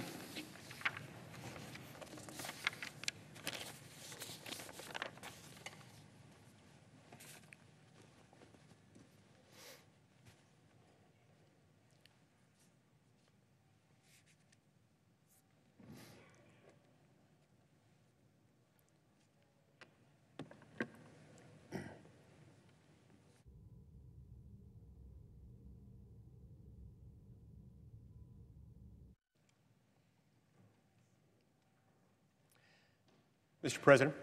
Senator from Utah. Mr. President, it's an understatement to say that the last few weeks have been unusual in Senate history. I've never seen anything like it in the 8 years that I've been serving in this body. Every day when we show up to work, as we walk to our offices, we have to walk through a mob of angry protesters, people screaming, shouting, yelling things at us, not pleasant things. In many instances, members have to be accompanied as they walk to and from their offices, to and from the Senate floor where they cast their votes, to and from their committee hearings, in and out of rooms where they have to conduct their business. This is unusual. It's unpleasant. It's relatively unprecedented, certainly in the time that I've been here. It's unfortunate and it's unnecessary. You see, this is not how the process is supposed to work. This is not what the Constitution contemplates or requires in connection with the confirmation of a Supreme Court nominee. It doesn't need to work this way, but in this case, it did. It did because a lot of people, starting with a small handful of people, made a deliberate choice to depart from the norm, to depart from rules and practices and operating procedures that are designed to protect the innocent and the guilty, designed to protect accusers and the accused, designed to protect the privacy of people who come forward with allegations, as well as those who have been nominated to serve in high positions. The allegations brought forward by Dr. Christine Blasey Ford were serious. I still remember and will never forget the precise moment when I was briefed on the nature of these allegations on September 13th, 2018. I was briefed by a small handful of Judiciary Committee staffers who had clearance to read to me an FBI document they had just received. I wasn't allowed to share the details of that communication with anyone, not even members of my own staff, because at the time they were confidential, couldn't be discussed with the public, couldn't be discussed with anyone who hadn't received specific clearance from the FBI to do so. At the time these allegations were brought forward, I was able to tell my staff only the following.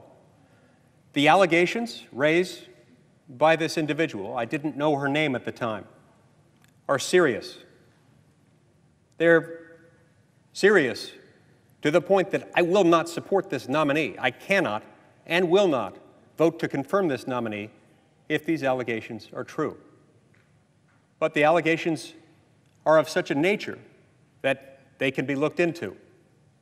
We can discern whether or not they can be corroborated. We can interview witnesses in an effort to get to the truth. And over the last roughly 3 weeks, that's what has happened. We've undertaken everything we know how to do to get to the truth. We've had FBI agents interviewing witnesses. We've had witnesses interviewed by committee staff.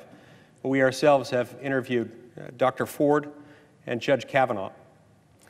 It was at the hearing where we heard from Dr. Ford and Judge Kavanaugh that we learned for the first time that Dr. Ford's attorneys, who I'll just state here parenthetically, were oddly recommended by the ranking Democrat on the Senate Judiciary Committee. But Dr. Ford's attorneys, those same attorneys, recommended by the ranking Democrat on the Senate Judiciary Committee, failed ever to inform Dr. Ford that from the outset she wouldn't have to go through the process this way. From the outset, she could have and would have been given the opportunity to tell her story in private to FBI agents who would have met her at her home in Palo Alto, California, interviewing her in the privacy and comfort and protection of her own home with confidentiality. That a separate group of FBI agents could have and would have then visited Judge Kavanaugh and any of the other alleged eyewitnesses to this event. And at that point, those reports would have been collected and eventually handed over to the Senate Judiciary Committee. The committee then could have and would have had the opportunity to convene a closed hearing and to investigate these allegations without having to subject anyone to the indignity of discussing very detailed, private circumstances of their lives in front of the American people. It remains clear to me that Dr. Ford never wanted a circus. She never asked for any of this. She was reluctant to come forward. Ultimately, she agreed to allow her name to be released. At the moment, she recognized that there were enough people who were going to figure out who she was, but she didn't want to have to tell her story in public. She could have and would have and should have been given the opportunity to tell her story in private, but that's not how it happened, because her lawyers didn't tell her. Even after her name came forward, even after she felt compelled to disclose her name, her lawyers apparently didn't tell her that Judiciary Committee staff would be willing to fly out to California and meet with her in private, in her home, or anywhere else she wanted to meet. That apparently was not communicated to her. One must ask the question, why? Why didn't they tell her that? Well, I don't know. At this point, I can't know that. The conversations that occur between attorneys and their clients are typically and permanently confidential. But just as an objective witness to a lot of this, and again, not privy to their private conversations, I have to wonder whether, at best, her lawyers may have been neglectful in telling her that she had those options. At worst, they may have deliberately sacrificed her privacy, her comfort, her interests in pursuit of their own vain ambitions or perhaps a political agenda. Either outcome is unfortunate.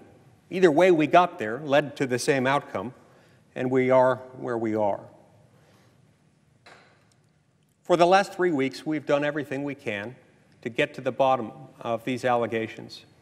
We've had witnesses interviewed. We ourselves have interviewed Dr. Ford and Judge Kavanaugh. At the end of this, what we see is someone who has been badly hurt. It is apparent to me that Dr. Ford was harmed and has endured deep pain. Someone hurt her, and they hurt her badly. But there is nothing to corroborate her allegation that it was Judge Kavanaugh that hurt her.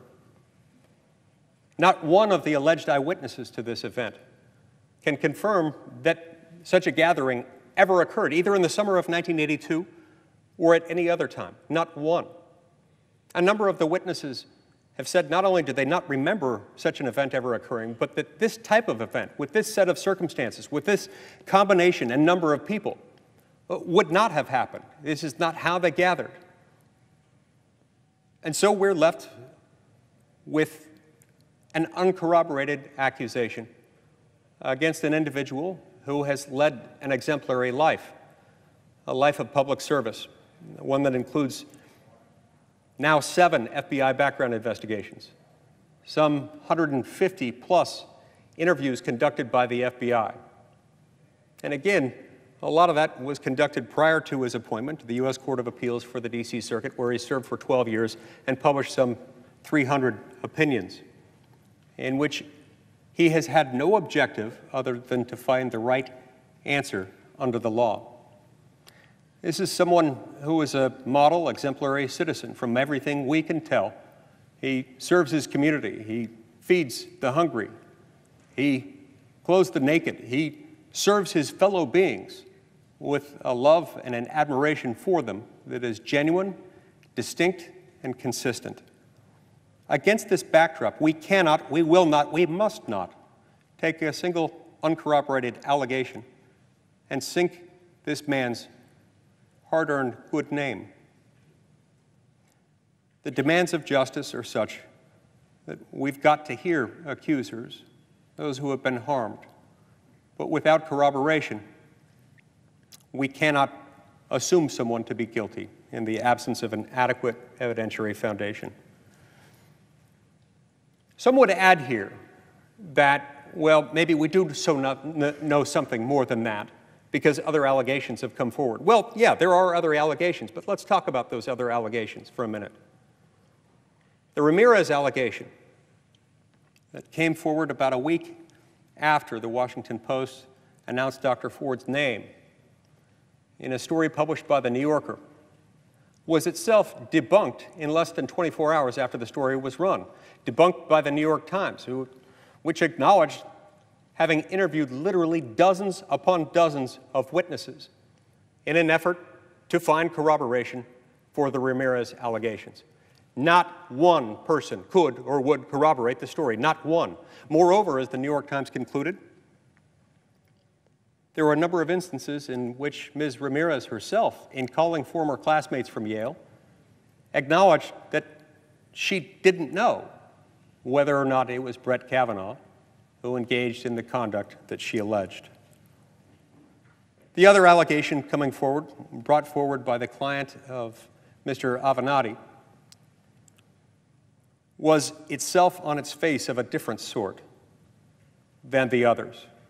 This allegation was brazen in what it assumed about Judge Kavanaugh, what it asked the public to believe. It accused this man, this lifelong public servant, of engaging deliberately in a sustained criminal enterprise that had as its object the deliberate drugging and gang rape of young women. Here again, this is a story that could not find a single shred of corroboration and was severely undercut by a number of other factors, including the fact that the accuser herself was not even in high school at the same time as Judge Kavanaugh, and no one alleged to have been present had any recollection either of the parties described or of any of the circumstances surrounding these alleged events.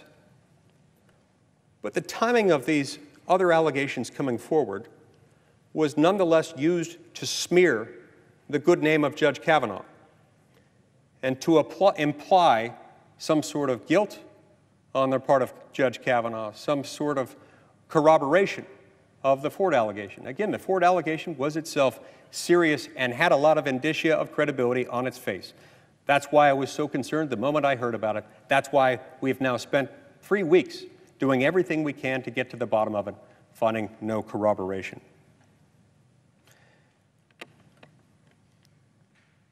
But here we are with these protests going on, with a sea of angry people shouting at us everywhere we go, chasing Senator Cruz and his wife out of a restaurant as they were peacefully enjoying dinner, verbally and physically assaulting Senator Perdue and his wife as they were making their way from a flight into Reagan National Airport to their vehicle for a sustained period of 30 minutes, including a moment when Mrs. Perdue was nearly pushed down a flight of stairs. These come in the wake of other unfortunate events, including a moment when Rand Paul was attacked at his home and broke 6 ribs, causing him excruciating pain and injuries that have the potential of affecting him for the rest of his life. This same Rand Paul was himself also the potential victim of a shooting when a crazed leftist decided to show up at a Republican baseball practice and open fire on Republican members of Congress simply because they were Republican members of Congress, almost killing Congressman Steve Scalise in the process. So this moment of emotional intensity came here as a result of a process that some are now starting to say is broken. I insist that it's not. The process isn't broken. There's nothing wrong with the Constitution. It's certainly not broken. To the extent something wrong happened here, it's not because the thing itself doesn't work, because it's flawed by its very nature. It's because in this instance, the left broke it, the left sabotaged it, the left deliberately impeded its ability to do what it was supposed to do. It's not as though this isn't without precedent. They've done this in the past. They've done it for decades. They did it with Judge Bork when they converted his last name into a verb, when they accused him of being a racist and a sexist. They pretended to be outraged when they found out that Judge Ginsburg had smoked marijuana. Then, a few years later, they engaged in a high-tech public lynching of Clarence Thomas. And then they later did it to Sam Alito, calling him a racist. Then they did it to Neil Gorsuch, calling him a sexist. These efforts weren't limited, of course, to Supreme Court nominees. They also deliberately went after Miguel Estrada, specifically and admittedly because he was Latino. And they tried to take down Amy Coney Barrett's nomination to a federal appellate court because they considered her too Catholic. This is unacceptable. We've been asked to settle for this. It's not time to settle. It's time to expect more. It's time to demand more. It's time to demand a process that is respectful of human beings, of the accusers and the accused in the world. It's time to do this in a manner that respects this institution and allows us to respect each other. You have to remember that when we reduce our arguments from matters of policy in which we acknowledge good faith disagreements to simple and emotional questions of good versus evil, people are going to tend to believe that characterization. And ultimately, they're going to tend to act on that characterization. The results won't always be pretty. At some point, this descends to a moment when the victim will no longer just be someone's character or reputation or pride or the quiet enjoyment of someone's dinner or the ability of someone to not be injured while mowing his lawn. At some point, this is going to be one of us, or it's going to be someone's husband or wife, someone's children. Earlier this week, we received news that someone had deliberately released personal, private information regarding members of the United States Senate, Republican members of the United States Senate, not coincidentally, with a promise and a threat that even more information would be released, including information about medical records and histories of our children, for the specific purpose of influencing and intimidating members into taking a particular position on this nomination. This is unacceptable. It's also unacceptable when, in response to the attack on Rand Paul, which I mentioned just a moment ago, an MSNBC anchor actually referred to that event, that horrific event for Senator Paul and his family, as one of her favorite stories. That's not okay. All of this hurts real people, not just members of the Senate, not just Dr. Ford and her family, or Judge Kavanaugh and his family, although it certainly hurt them. It also hurts the Senate. It hurts the Supreme Court. It hurts our very constitutional republic as it was set up, as it was designed. So, again, we get back to the question of why. Why does this happen? I think a lot of it has to do with the fact that it happens because you cannot take this many eggs from the American people and put them in one basket without creating a lot of really high, intense emotions. You cannot require the American people to work many weeks or many months out of every year just to pay their federal taxes and not have them be very emotional about what happens in Washington. You cannot concentrate this much power in Washington, D.C., and take power away from the American people where the power is supposed to be mostly exercised at the state and local level, and move it away from them in two steps. First, from the people to Washington, and then within Washington, from the people's elected representatives who are supposed to make law to unelected, unaccountable bureaucrats who make law without any accountability to the people. You cannot do that without unavoidably, inevitably, unsustainably raising the political temperature in this country. It cannot be done. It is the nature of the thing itself. So sometimes we've got to stop giving in to the impulse to expand the size and scope of reach of the federal government, because it tends to make the people less powerful. The whole system was set up so as to lower the political temperature in the country. We are a diverse country.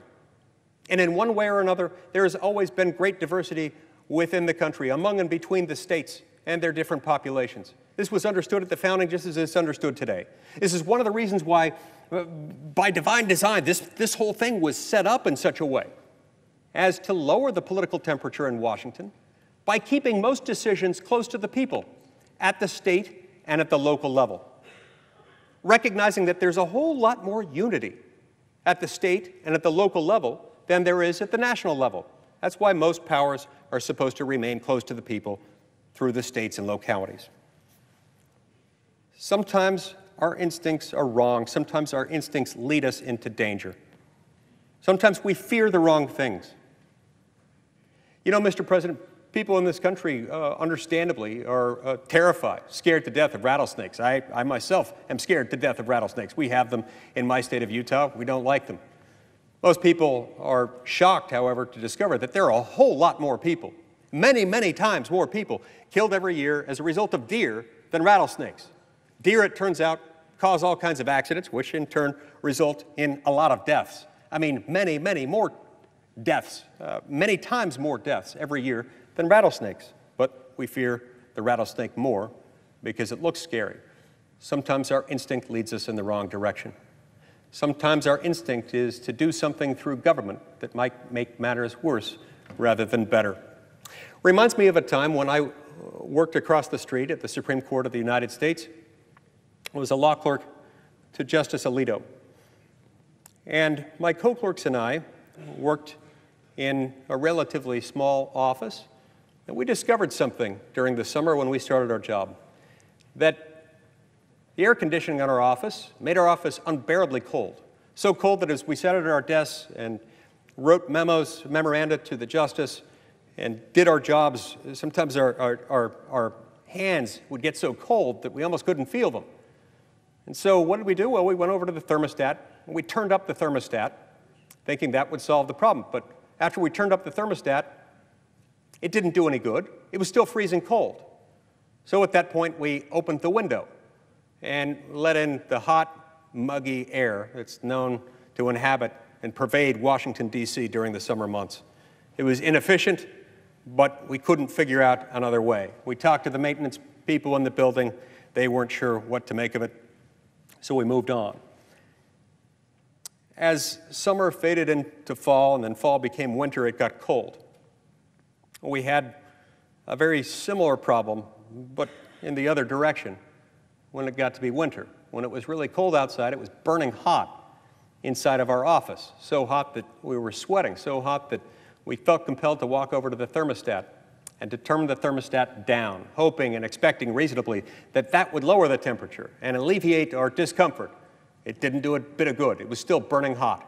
So what did we do? Well, we opened the windows. It was inefficient, and it created a weird feeling within the office of at times being burning hot and at other times being freezing cold, depending on how close you were to the window. After many months of this, the head maintenance inspector for the whole building came in and looked at the heating and air conditioning system within the office. And after taking it all apart, he came to us and he said, "I think I found your problem. Your thermostat was installed backwards. Every time you were turning the thermostat up to raise the temperature, it was lowering the temperature. Every time you lowered the temperature, lowered the thermostat, it was in fact raising the temperature. Sometimes things have the opposite effect from what we want." And I believe that it has often been with the best of motives and instincts and intentions that we have taken power to Washington, D.C., concentrating, centralizing more power here in Washington, D.C., and then allocating it out to unelected, unaccountable bureaucrats and in some cases federal judges. And in the process, we've disempowered the American people. We've disconnected them from their own government. This, in turn, has raised the temperature when it comes to things like confirming a Supreme Court justice. This, by the way, was often done in the past by a voice vote without even the need for a roll call vote. Sometimes it was done unanimously, sometimes it was done overwhelmingly. Not every nominee was confirmed, and I don't think that should ever be the case. Even in George Washington's administration, not every nominee to the Supreme Court was confirmed. But nominees were treated with dignity and with respect.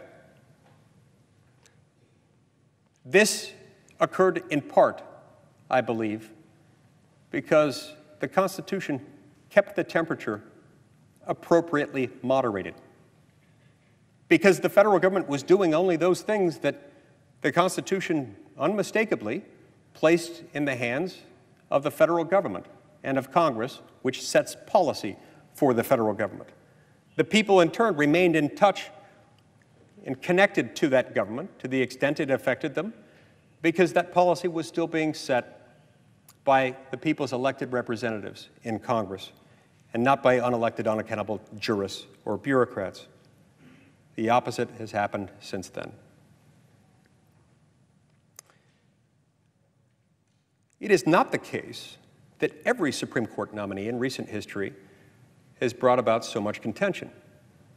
You look at the confirmation process that led to the ultimate appointment of Ruth Bader Ginsburg, of Stephen Breyer, of Elena Kagan, of Sonia Sotomayor to the Supreme Court. These occurred in recent decades.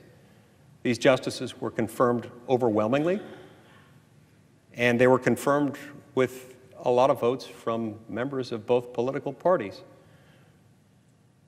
It doesn't have to be as contentious as it always is, but in this instance, with Republican nominees, with conservative nominees, the left has been unwilling to allow the process to even move forward as it should, and has chosen instead to smear these individuals and to treat them in an unkind, undignified manner.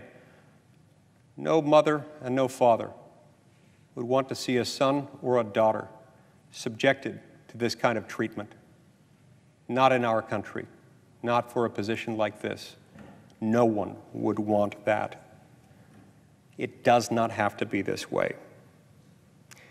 If we can correct course, if we can figure out that we have in some ways been working with a broken thermostat, if we can acknowledge the fact that in trying to make things better, sometimes we make them worse by bringing more power to Washington and then handing this power over to unelected, unaccountable bureaucrats and judges. We can do this. We can lower the temperature, lower the stakes in the United States of America. We live in a diverse republic. We need to allow the people in all of their diverse viewpoints throughout the various states to work things out as they deem fit. Let Utah be Utah. Let New York be New York. And let Nebraska be Nebraska. We don't have to make as many decisions in Washington, D.C. as we have been. I believe ultimately this will come down to a question like this. We've got a choice to make, a choice between federalism, that is restoring the proper balance of power between different actors within our system of government, on the one hand, or contention and ultimately violence on the other hand. I choose the peaceful way. I choose the way that doesn't result in as much contention. I choose the constitutional way. I believe that document was written in such a way as to protect our liberty, to respect our divergent interests, and to allow the American people to flourish and prosper, because not every decision would have to be made by the same people, and the government would remain accountable to the governed. Federalism is the answer, Mr. President. At the end of this long and grueling process, I'm grateful for the system that we have. I hope that we can return to its constitutional origins, respect the letter and the spirit of the Constitution of the United States. Thank you, Mr. President. I yield the floor.